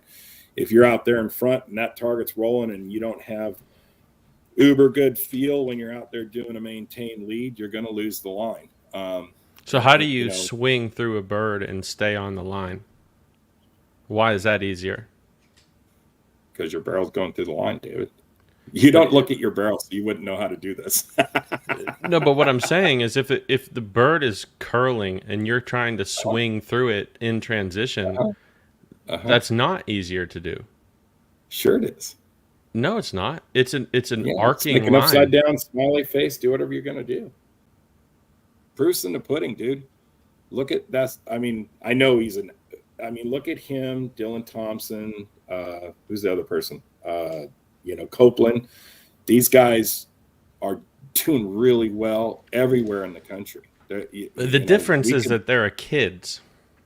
You can take any kid. I could take any kid, and if the kid shot as much as Jasper, Dylan, or Hunter, and you could teach them anything, and they would be good. Sure, I agree with that. With kids, it's more like neurologically, it's more about how much are they shooting, and do they have somebody there with them as a coach, like what Brandon's doing, to continuously shape them and give them feedback to be able to connect their interoceptive versus exteroceptive experiences. So while they're shooting consciously, they're getting interoceptive data that's telling them, oh, I'm moving like this, it feels like that, that's happening, this is happening. And then Brandon can be there as the expert and say, hey, when it felt like that, it looked like this, and this was happening, and that was happening, or vice versa. Give the translation, and then a kid can learn incredibly fast doing anything. But what I think is important, and I'm not, hopefully it doesn't feel like I'm calling you out on this, Chad, because I'm not, it's not at all what I'm doing, but what I'm saying, the only thing I'm saying is that you hear a lot of people say, well, you can't do it this way because you can't stay on the line, and you can't stay on the line like that, you can't stay on the line like that, but if you do it this way, you can. That's not true. It's if the argument, there needs to be an argument for why that it's easier evidence for why is it easier to stay on the line if you swing through. If the answer is because it is, or because it's there, or because there is no answer that can definitively say that that's easier to stay on the line, because the real answer is that all of them are equally challenging to stay on the line. There is no one way that is better or easier to stay on the line. The way that you have to stay on the line, the requirement of it is that you have both of your eyes converged at the distance and depth and XYZ location of the bird as it flies through air using smooth pursuit binocular convergent vision. That's the only way that you're going to stay on the line. Or if you're using peripheral vision and your brain is projecting the line while it's straight. But otherwise, there is no one movement that's easier or harder. If you want actual real evidence, that you can give an evidence in saying that swing through would be the worst way to stay on the line because it's the one that has the biggest difference in speed, that biggest positive difference in speed between the bird and the gun, which is where it is harder to control the location of the gun. You can make an argument for saying that a bigger move is easier to control, and even if I conceded that, you can't say a faster move is easier to control. Nothing that needs to be precise is ever done quickly. So the real thing is that all of the methods, all of the ways that anybody were to approach trying to stay on the line, if that's a problem, they're all the same. They all have their strengths and weaknesses. There is no one way that's better to do it. And I think that it's misleading. Well, I think what you're trying to understand, or what you're saying, and I'm not disagreeing with you, David. So well, I know that I'm actually. It may sound like, unfortunately, you're the guy relaying the information. No, but I'm not trying to relay anything, because that's not what this is. So I mean, you can have Brandon on here and you guys can talk about it. But here's the deal. I think we should do that. When you swing, when you come from the problem is this. Is everybody puts it in a category. They go, what is that swing through? Well, what is swing through? Yeah. Swing through, maintain, and when is the swing through? Spot shooting, all those. It's just bullshit to just talk about how to get forward allowance, right? I mean, let's just talk. I mean, if we didn't talk about some kind of form to get in front of a target, most coaches wouldn't have a conversation. It's like, just look at it and shoot it. You're not gonna. That's not worth $200 an hour. So the deal is this: if you have a lot of lead, like my hand's right here, and I got a lot of lead. When you're trying to shoot a target that's smaller than your bead, or your bead's bigger than your Radulovich stick just fell. Yeah. Knocked out a shell. You shoot one way, David. I've shot them all, and I've studied them, and I've studied under the best shooters in the world, under most of them, and I could say that there's something to that. Because I have a very good understanding of how each one works when they're really good to work, because there is no right way to shoot. If there was, you'd be winning a lot, and so would Wendell. Yeah, 100% agree. When you look at George, who's the greatest of all time, and you look at Brandon, who is an alien, nobody moves a gun like Brandon. But I will say, what do they do that is similar is how they move the gun from behind the target. I think what people are getting all stressed out about is they when you say they're coming from behind the target, and him and I've had this conversation, we've argued about it for hours because I don't understand it, is they get this mechanical concept of trying to understand what the move is, like it's this, and it really isn't all that, but it is. And that's what's so hard to explain, because I've actually stood behind him and said, this is what you're doing, this is what I see. And he says, you're absolutely right, this is what I'm doing, this is what you see. Then he'd shoot a few more, and he'd turn around and he goes, now try to teach that. I'm like, it's no way, dude. If you try to teach it from a mechanical standpoint, you'll fail instantly with it. I guarantee it. Probably very similar if I try to mechanically teach what you're teaching, from a mechanical standpoint instead of from a feeling standpoint. It's very difficult. I can, but that doesn't mean it's right. I can, I had a hard time when I first learned how to shoot with what Wendell taught me. How do I explain that now that I'm very versed in how to shoot it? Now, how do I explain it?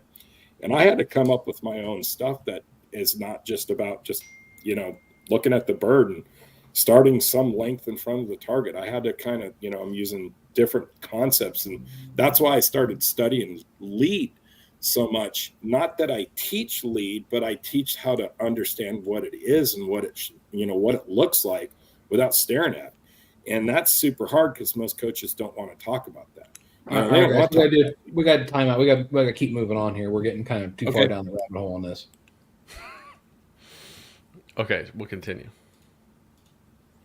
I should answer this question. Why, David? You took the bird 2 here, 20 feet quicker than any other pro I saw. Why?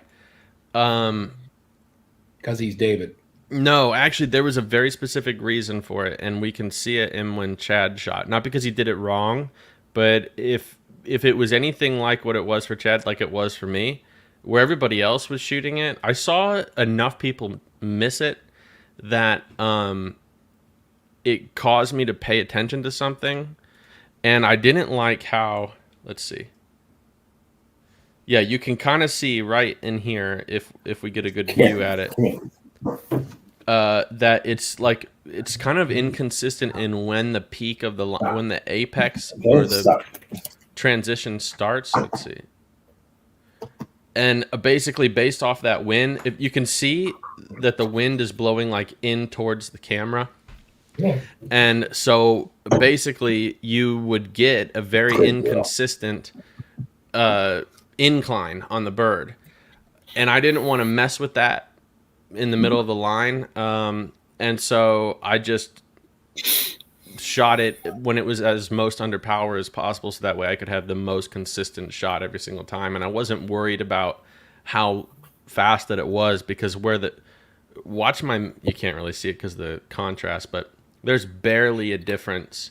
There's barely Were you afraid movement. to get up behind him, large and charge? You should have got up over. No, this is a good camera view. I like this camera view. It was packed in behind him, and there was a bunch of carts backed up there, and I came down to try to get both angles where you could see it coming off the tower. And obviously it's a lot of distance on the camera. It looks like it's there, but you can see the first bird fine, but the second one is just not picking them up.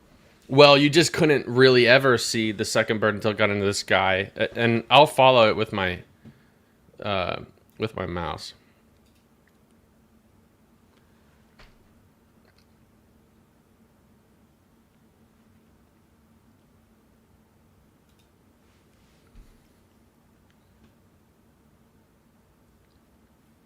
Okay, so we have this, bang, there.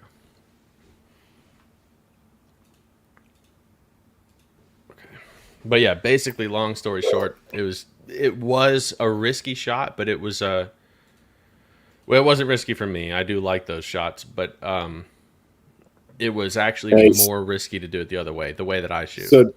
So David, since we're still here, this is what Alec was trying to say. He says Jay's body and hands were connected to the bird, and he thought the shot was bigger than it really was.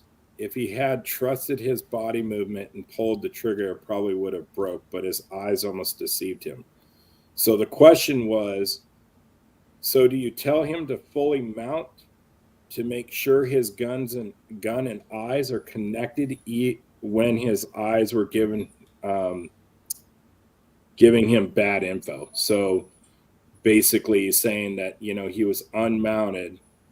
His body and his gun were on the target, but his eyes were deceiving him, making it feel like there was more lead. And then, so he's asking, should he be mounted more into the shot so he keeps his eyes basically centered over the barrel for someone that doesn't have. And I know Jay's a D class, maybe C class shooter now. He might have moved up to B, but he's new to the game. What do you think? I mean, obviously, from my perspective, I would say on newer shooters, I always try to teach people as fast as I can how to come out of the gun when on crossers, and I like them to be completely engaged in the gun, maybe the last 10% of the flight. But I know, Dave, you pretty much when your gun hits your face, you're firing. So, well, only if I'm shooting only if I'm shooting a bird on the way up. If a bird's dropping, I'm in the gun at the apex. Okay, so you're probably last 10% of the flight too in that situation, maybe. Yeah, that one it was like about 30% on that one. Okay, so that would be the answer. What's that? Nothing. No, go ahead, Jason. Yeah, whatever. Okay. I was just trying to answer Alex's question.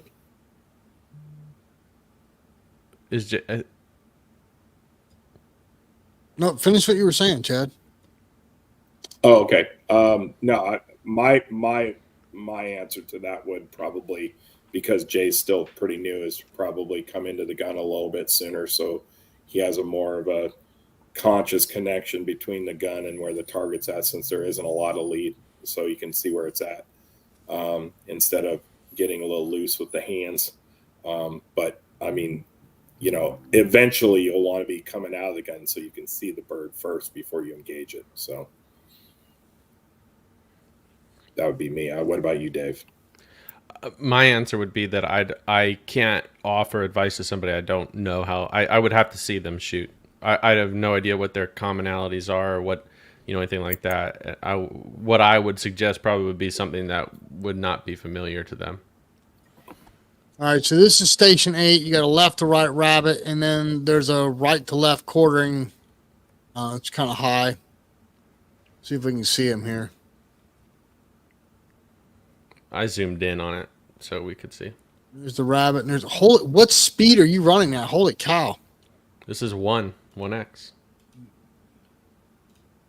That's your camera work, Jason.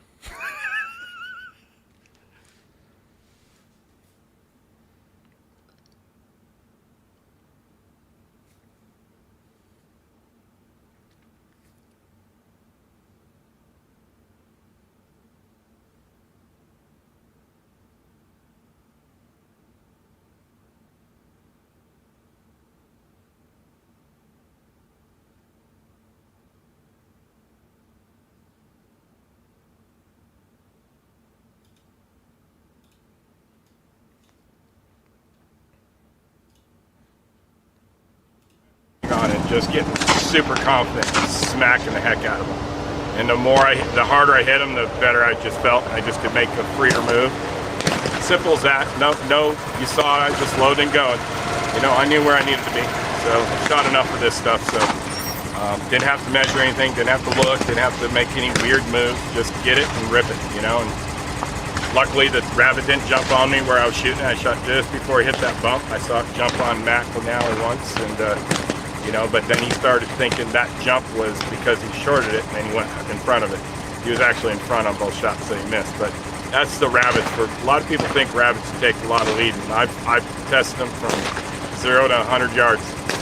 Full spring back down to 0 spring. And it's pretty standard across the board until you get out past about 40, 45 at full spring. Then they start getting a little weird. But I mean, if they throw something like that, you don't even have to hit it hard. It'll break with that kind of speed. So. But I hurt that one pretty good too. I was putting a hole in the ground. So I like that. It's really cool. I love shooting.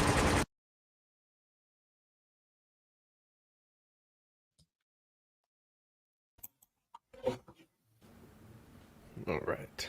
All right, David, you're up to bat here.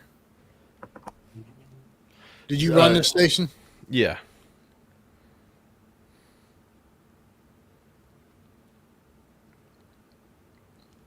Now, you took that rabbit way later, right? Only that one. I was waiting. I just take rabbits when they hop. When they hop, I take them on the way down. And so I was waiting for it to hop, but didn't. But then I was like, I didn't like that, so then I just decided to just shoot it.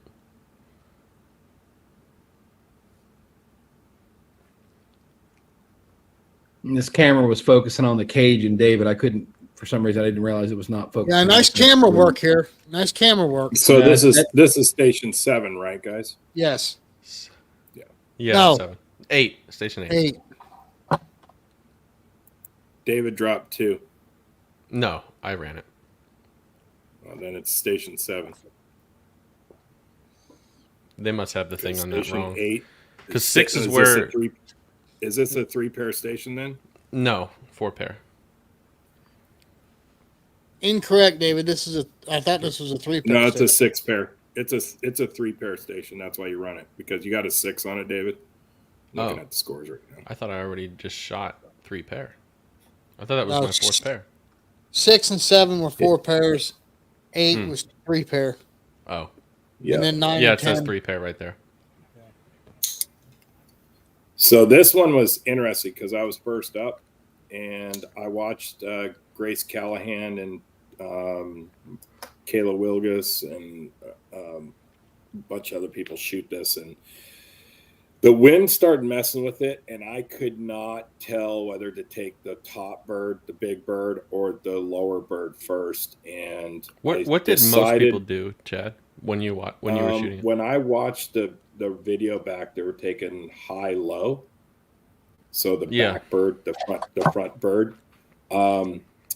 it was holding up on me. So I took low high. I went boom boom like that right there at the top, and it was fine. The first pair, I hit the first pair, and then the second pair did that. What you see in that video right there, it dropped split off. out.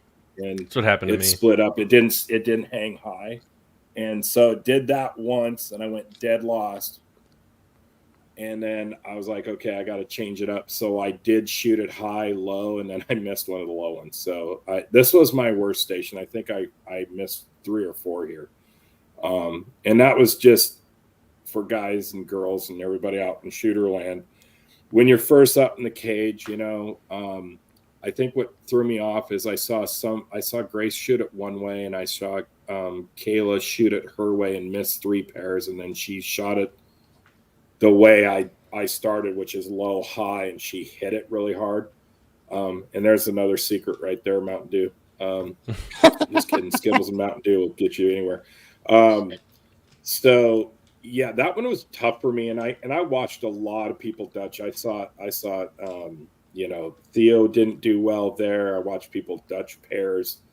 Desi had a really rough station right there. She missed her first pair. This is one of those targets that I would say if my move, just this newer style move or what I'm doing, you just have to get a little bit more aggressive and get after it. And what we're doing right there is we're just tossing out the grenades and figuring out which one to shoot first, is how we picked it. So, yeah, that one was tough. How did you take it, David? Did you take that left bird first? I shot the right bird first, the low bird, and then shot so the you high did bird. do it low high. So that's interesting because they didn't show you on the squad shooting it. Did you run? You missed 2 here, or did you run it? No, I missed 1, but it was just because we had that wind that was going from my right shoulder to my left shoulder, and on one of my pairs, it hung up that top bird, and it just there was a dead pair. I think missed... even after watching everybody today and watching what I could see, Anthony Anthony made it look really good shooting it, that back high bird first and then going low because it stayed closer to you even though it rolled, but I still like that low to high. Now what did you do there? Did you do low high? That was the one that you could see. It was just a different second bird. Yeah. And I recognized that immediately. I didn't want to change anything because of So did you just shoot it earlier so it wouldn't move? No, I just basically knew that it had a probability of doing that, and so then if I saw it doing that, I'd just the thing I liked about shooting the pair this way is look at the end of my gun as I shoot this pair. Like there's gonna be basically no move. And I did like that because I could for me, I was just coming from behind, threw the bird, bang, and then I just looked up and shot the second. Yeah, it's like the total movement is like an inch, if that. Oh, we're not going to see bang, it. And took it away. Sean, we're trying to look. It's on this pair. I'm just kidding. No, but if you back it up, you can see it. You can see both birds. Yeah, you got to blow your screen up to full. Oh, I see. Yep, there we go. Watch right here. Oh wait, it's the next pair. Yeah, it's the next pair. Like not even. That was good. It's nothing. There's like no movement. Fresh grease here. Hold on. Yeah. What's crazy if you watch. If you're watching me shoot right now, like I look very calm, like very relaxed, half asleep. My heart rate was like Here we go. Yeah, go ahead, Dave. I'm sorry. Look, low, high. Yeah, that's exactly how when I hit them, the one pair I hit solid. I did it that way. Eric Harvey said here. I like Eric's comment. David also shot the first bird very fast on power, so he was shooting the top bird where everyone was shooting it when they were taking it first. That's a good point. Yeah. Probably though.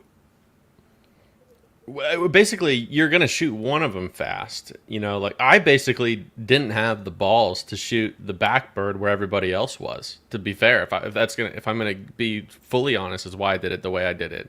I didn't I didn't want to take that first bird under power. I was kind of scared.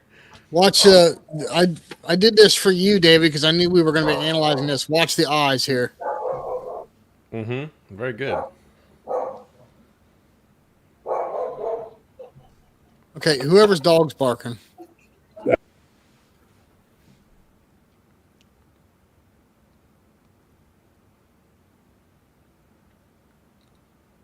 This was a very tough station.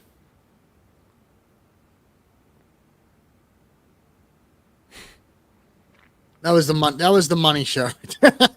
Showing a little bit of emotion there. I don't care anymore if anybody's. What's that, Chad? Said I don't care if anybody sees the emotion. If you're not shooting for emotion and having fun doing it, then why do it? I'm not going to sit there and kumbaya my shit up through this. I'm going to go for it.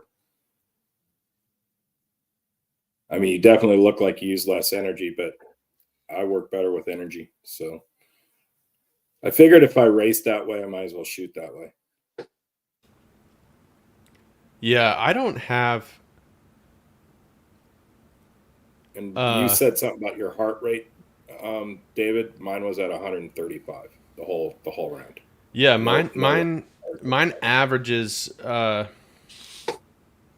like high 120s for 2.5 hours straight, and then every station I'm in the 150s. Yeah, I didn't get mine past 135, or at least that's what my watch said. So yeah. Well, the thing you really want to look at is like what zone are you in, because your max might be lower than mine. 189 is my max. I don't think it's. I'm pretty sure I can go harder than you. Well, I would say you might be in.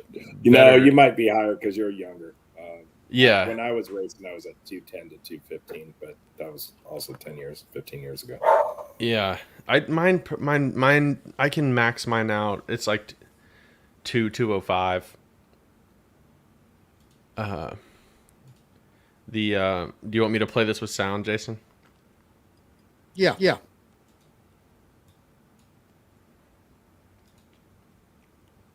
Hello. I don't have a clue. 63. I already knew. All right, 63. What'd you finish up 64. 64. Yes, sir. All right, So I owe him $1. We bet $1 a bird. Yep. So the green course was a little bit more testy. You know, I thought it was the same as everything else. I'm scoring right the same. I went 64, 65, 64, 64. So I don't.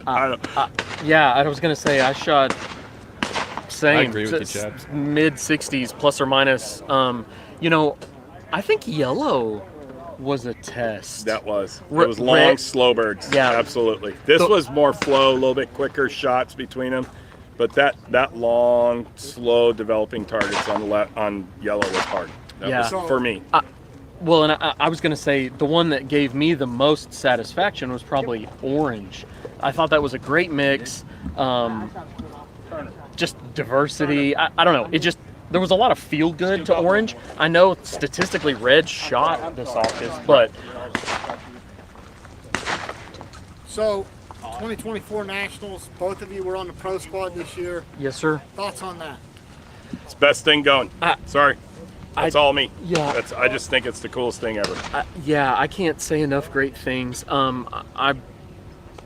These are some of my favorite people, and when you love it as much as we do, to be on a first name basis and have a relationship and be able to shoot with and learn from and interact and tease and joke and all of the stuff, like that's why we do this, right? Yeah. You can take this to a painful level, and I think that's where like all the memes come from, right? Like, hey, did you hobby really good this weekend? Right. Like, well, yeah, we did, because it makes us feel good, and I'm gonna do it again and again and again. And so I can't get enough. That a long-winded way of I can't get enough. I just think it's what it's all about. I've raced pro BMX, and this is the same feeling. And I got some best friends out here. Really, it's like everybody's out here that does what we want to do. And whether you think there's pros out here or not, or if you're not a pro or not, you know what? We're all professionals. We have to look good. We got to dress good. You got to feel good. You still got to hit the targets, and it's happening to handle ourselves. We got 2 kids on the squad, and we had a blast with them. And that's interaction with the youth in the future. with us, and we're in the middle. We're not ready to give it up yet, but we're gonna make them work hard. But we had such a fun time. We had a big entourage because of the families with the kids. Not just you and some of the people we know, but it was fun watching them grind it out. Well, thanks for. And I'll throw it to not only those kids, but I've got several friends out here that are also participating in the Pro Squad because they were auction winners, and they're out here to love it and to learn it. And we talk about sporting clays having accessibility, right? And that's how you're accessible. You can't race pro if you're not a pro. You can't. We're right alongside the best of the best. And that's and we're battling with them. And it's cool. Thank you for letting us poke over your shoulders. I hope I didn't disturb your shooting. Absolutely not. No, if anything, it made me concentrate because I didn't want to look silly. Yeah, you gotta look even cooler, right? No, I love it. Bring it on. Let's do it. We've actually talked about this is the first time Ben and I have ever shot together, and we've been for a while. And I'm telling you what, I just found a new squad mate. It was that good. So that's awesome. Boom. Well, congratulations to you both. You both shot very well this week. Stayed consistent, improved throughout the week. You guys should be proud of yourselves. We are. And thank you for letting the dead pair poke over your shoulders. We got some good footage. I hope we got some good footage, and we'll do a scoops on it, and it'll be fun. We'll talk dead pair for the win. Yeah, all day long. Hook 'em horns, baby. Take somebody new shooting, because put a gun in their hand. In no time, they'll be out here doing this with the rest of us. It's that fun. Awesome. Thanks, right on, guys.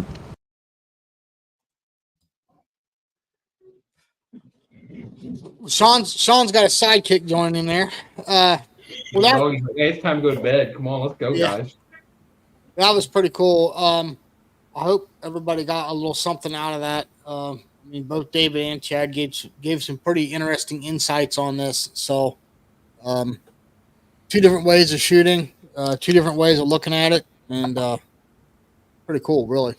So, thank you, David and Chad, for letting us film you guys and possibly getting away or not getting away. I don't know, but I tried my best not to get in the way, but God only knows. I was probably bumping into other people when I wasn't looking. So, apologies to anybody I got in the way of when I was out there trying to film David. I only got yelled at one time for getting in the way, so that was dumb. Still not sure how. You had a camera in your hand.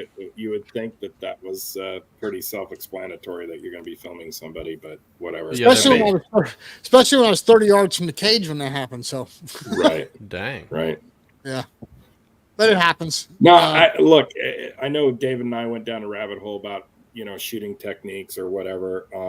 That was the purpose of the video. Yeah, that was exactly. And the rabbit hole. I think what people need to understand is, everybody's going to have their way of shooting. In my opinion, I don't think there's any right or wrong way to shoot. I think it's all a journey. I think, find what suits you. I happen to just find them all over the years. And, I think what David teaches is fantastic. And I think what I teach is fantastic. And I think what Brandon teaches is fantastic, or what Anthony teaches is fantastic, or even Wendell or whoever.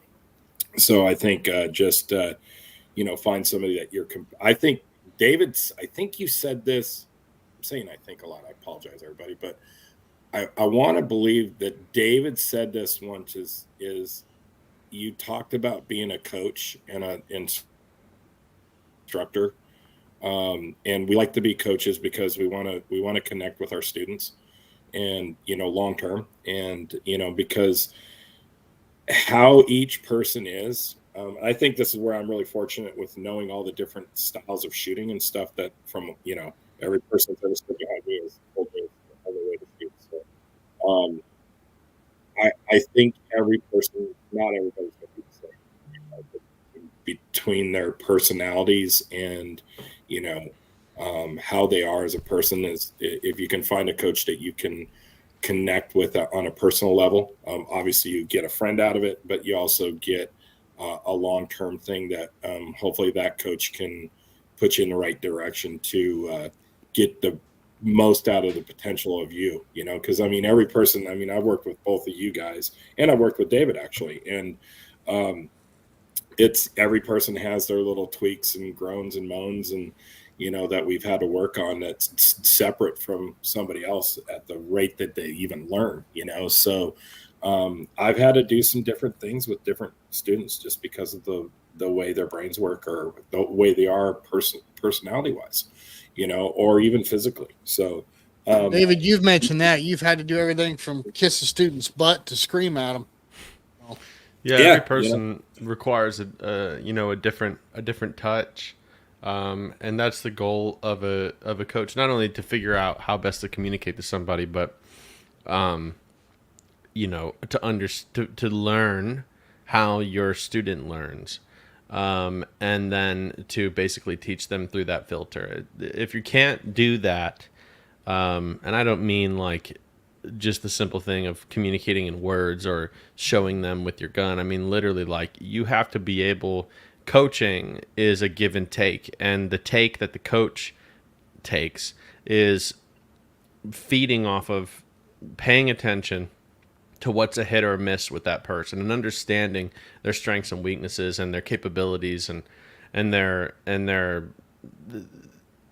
characteristics that they have that don't allow them to do specific things, whatever that may be.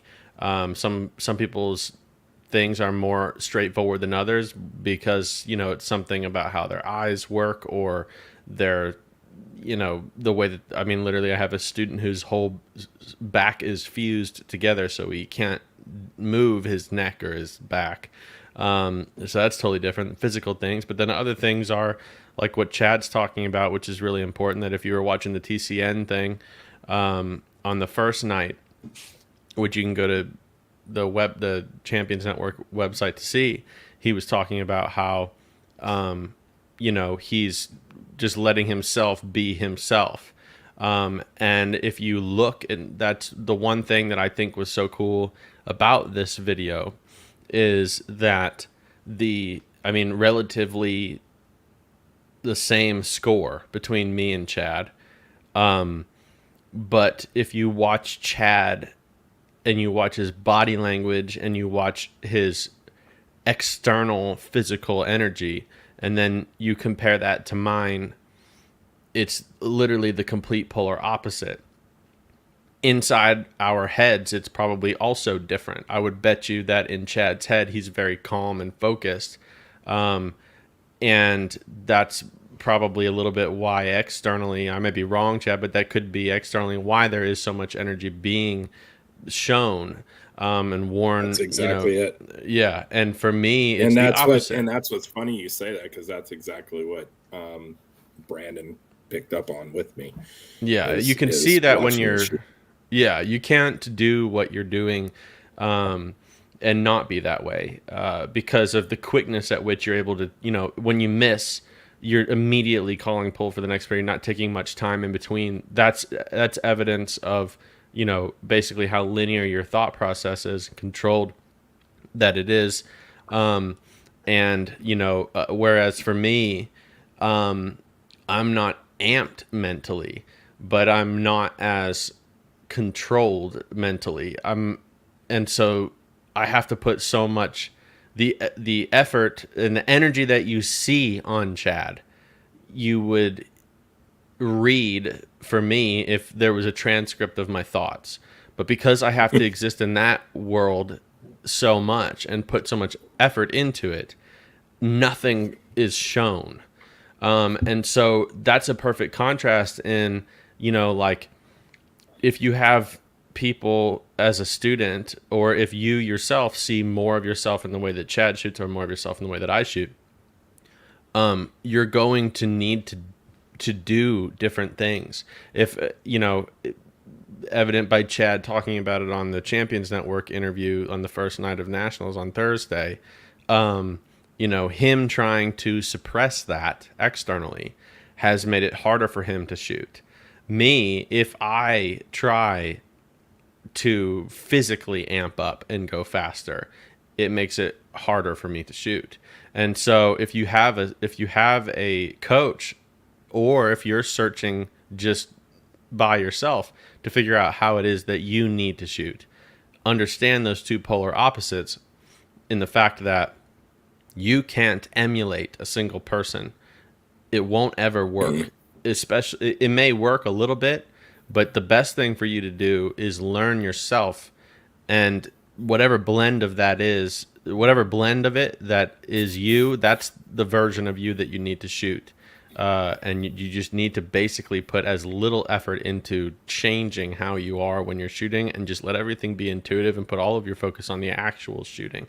So, and it goes back to what you said, David, is like when people start chasing techniques or whatever because they're shooting bad, because that tends to be what they do, is they chase something, right? So yeah. I think I did that for years, and I was around some really good people, which is a good thing. So I learned some really cool things, but I think it all comes back to down being a journey, right? It's not one thing. It's not one chasing thing. It's all of it all together, and coming to a point now where, to be honest with you guys, it's like it was either I needed to change how I'm shooting. It's just, and no matter what I did with mental stuff and calming this and learning that, the outcome was still relatively the same. And this honestly felt like I did when I was in the PSCA, where I just, probably because I didn't know as much back then, so I was able to shoot freer, right? I didn't have the knowledge, and the knowledge has basically bound me, because I'm seeing it work so much, and every day teaching people that I see it working is like, well, shoot like that, because that's what you teach. And I'm not saying I don't do any of that stuff anymore. It's just I've learned that it's all one big ball of wax, that it took me 15 years. I started in 2007 to get to a point where it's like, oh, this is just a big journey, and this is me, and how do I fit in it? And I think for the last few years, I just felt like I wasn't fitting anywhere. I was just like a lost soul.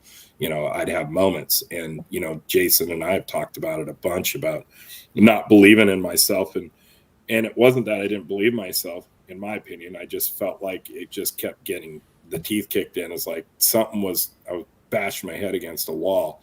And honest to God, I mean, this is the first shoot that I've had multiple people come at me and say they're proud of me, of the way I was shooting. And also just that they saw a change that was like, wow, this is the Chad I know. Where have you been? It's like, yeah, I was just able to be myself. So that was cool. It was like, Chad, do you remember when we were, when the heck was it? Either last year or somewhere. And, no, it was in the hotel room in Indiana. When we were changing the world. Yeah. But basically what I told you, which was that, that I didn't say you need to stop shooting the way that you teach, but I said that that's the way that it needs to be communicated for a student, because they're learning. But mentally, when you're playing the game in your head, use your knowledge of that to connect dots and to play the game at a different level, and that makes it really does make a huge difference. And I can tell you that exactly with what you just said, I now understand what you're talking about with the teaching thing, because it's so easy if you're teaching all day every day, and most lessons are heavily based in mechanics, and so the mechanics are the things that you're talking about and communicating and demonstrating and getting people to do, and that's also what you're seeing feedback on that's working and shows positive results. Problem is that you can't be focused on mechanics when you're shooting a tournament. You just have to turn it loose and let it happen. Any bit of consciousness, when you're driving consciously in the middle of a course, you just can't do everything that needs to be done at the same time efficiently. There's too much stuff. Well, guys, this has been awesome. It's after 10 o'clock over here on the East Coast, and we're dropping viewers faster than a Batu on edge. So, sorry, guys. yeah. That is a great analogy. That was actually really good too. That was super good. Anyway, really good. if I could shoot as good as I can come up with analogies, I'd be. But I will tell you good. this: I got to give it up for David, because that was the least amount of talking that made the most amount of sense that you've ever done. Oh my God, true, David. that's the line of the night right there. So I think the Batu on edge dropping is pretty good. Yeah, that was pretty good. That was pretty I good. can't believe I've never heard that before. I'll teach you how to shoot next, Dave. Oh, Jesus. Actually, No, you guys I'm are gonna awesome. tell you, I appreciate tell you you guys what, for I'm gonna tell you what at the Dead Pair Blast, I'm gonna show you how to set some targets. So, I am excited to see everybody down there, and I know we keep pushing the hell out of it, but get signed up, everybody. I mean, David's going to be there, Chad's going to be there. There's going to be a lot of people are going to be there. So, Sean and I are setting targets. It's going to be a lot of fun. We've got some things in the works. I know we're only a month out, but some more details are going to come out here in the next week or so. So, hope to see everybody. Sean Alley, what's our message we tell everybody every week? Well, Ben said it just at the end of the video. Take somebody new shooting, put a gun in their hand, introduce them to the sport, let them see how much fun it is, watch them break the first target, and that smile will last a lifetime, and hopefully they'll get involved with the sport. Absolutely. And listen, Chad and David can go on talking forever, and we would love to have them do it. So maybe we'll get them back for another episode here soon to do that. I think it's time. It's been a couple years, so we need to have another Clash of the Titans episode again, even if it is a two-part. Let's get Brandon on here. Yeah, I think that'd be cool. Well, and another thing too, I want everybody to put this in their cap. We're quickly approaching episode 200, and we have been, yes, we have been talking about this. We want to do something special. We're not quite sure exactly what that is yet. We talked about. I know. Maybe not even table. talk about shooting. So, what's that, Chad? We need a big round table like King Arthur and the round table, and put all the shooters or everybody's that we want to put on there, and let's just go to town and have some drinks and start talking. I mean, it doesn't even have to be about shooting. I'll get one of those guitars and that banjo out behind me, and then we can get some bourbon out, and we can just. What could go wrong? As long as you sing to me, can't go wrong. Nope, can't go wrong. But no, we'll take suggestions. I mean, email us, write us. There's all kinds of ways to get a hold of us. We'd love to hear what everybody has to say. I want to say something real quick before a bunch of people leave. I'm going to be in Houston tomorrow teaching this week. And at the end of the week on November 9th, I think that's a Saturday, I'm doing a full day free clinic. Oh, wow. For a fundraiser for Westside, and so I don't know if there's anybody here right now that lives in Houston, or if somebody will watch this or listen to this before the 9th of November. But it's a free clinic. It's not. I mean, it is free if you don't want to pay anything. But the idea is that whatever you decide, that it could be literally if you want to give me $1 at the end of the day, that's fine. But any of the money is going to be given straight to Westside because they got hit by a tornado earlier this year and had a lot of damage. And so I just wanted to, this is a on the DL thing. I'm not telling you, I haven't told Westside yet, so I hope they don't see this because I'm wanting to surprise them. So there's no advertisement for it in the office. So if anybody's here, or if you're listening to this and you know somebody in Houston, can you please send this to them, or at least just tell them about it. You can register for it on my website. It's free to register. It's a full day from 9 a.m. to 5 p.m. Right now, there is less than a handful of people signed up. So it's going to be a pretty good student-teacher ratio for free. And if you want to donate anything, that would be great. But it's not a requirement. So I just want to say that. That's awesome, David. Yeah. That's awesome, David. Look at so, you. yeah, get a hold of... Get a hold of David. Is it can they, if they email, it's coaching@dradulovich.com? Yeah, booking@dradulovich.com. Okay. But the web, you can sign up for it on the website. It's just go to dradulovich. Literally Google search my name. It's the first thing that comes up. Go to book a lesson, click Westside Sporting Grounds, and you'll see the Westside's fundraiser clinic, and then you can sign up. What's still the best way for you, Chad? If somebody wants to lesson out on the West Coast. Yeah, you can just Chad Roberts either through Facebook. I know, David, you're going to make me a website, and we're going to make it all pretty. But you need a website, Chad. I know. I keep on going. No, just bpsipro@gmail.com, or my number 949-637-3001. Chad, say that one more time because it didn't pick up the first. No. 949-637-3001 and bpsipro@gmail.com or Facebook, Instagram, X. I have them all. Call me.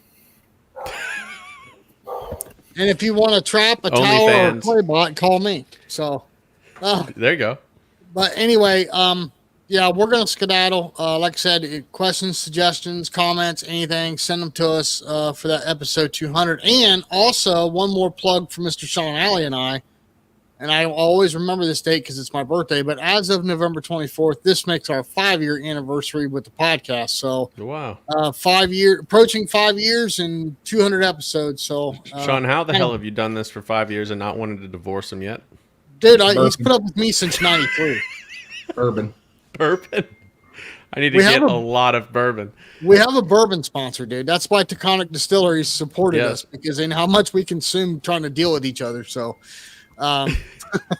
but no, it's really cool. I never thought we'd be this far along, and here we are. So, it's awesome, and I look forward to another 5 years. So, Yeah, thank you, congratulations, guys. Hey, seriously, thank you. congratulations. That's a very serious. That's pretty longest standing one. It is the longest standing one. Well, thank you. I appreciate that. Yeah. Appreciate And I both. like it rough. Whoa. Hey, this episode just took a new direction. So, Yeah. but Hey, no, thank you, It's- Chad. You're kind you're what's like, that? You're like Ricky Carmichael. You guys are the goats. Yeah, I don't know about that, but It's going to be a long time before anybody passes 200. yeah. Well, Yeah. thank you. Well, I don't know. Ricky Marshall Jr. Man, they're flying with theirs. I think they do like 2 episodes or 3 episodes a week. So, Well, if I cut my episodes, I think I only got about 9 to 12 podcast episodes on my thing. And if I just cut them into 30 minutes instead of multiple hours, I'd be at about 200. oh my god. At least you know, David. At least Yeah. you know. Oh, I That might is be already there, guys. You might be trying to catch up. the best humor is truth, right? So, That's funny. but No comment. thank you, Chad. Thank you, David. We appreciate you guys, and we'll keep bringing this stuff to you week in and week out as much as we can. Sorry for the little break there at Nationals, but we were all 4 of us were buttholes and elbows. So, thanks everyone, and we will see you next week. See you, everybody. Take care, everyone. Bye.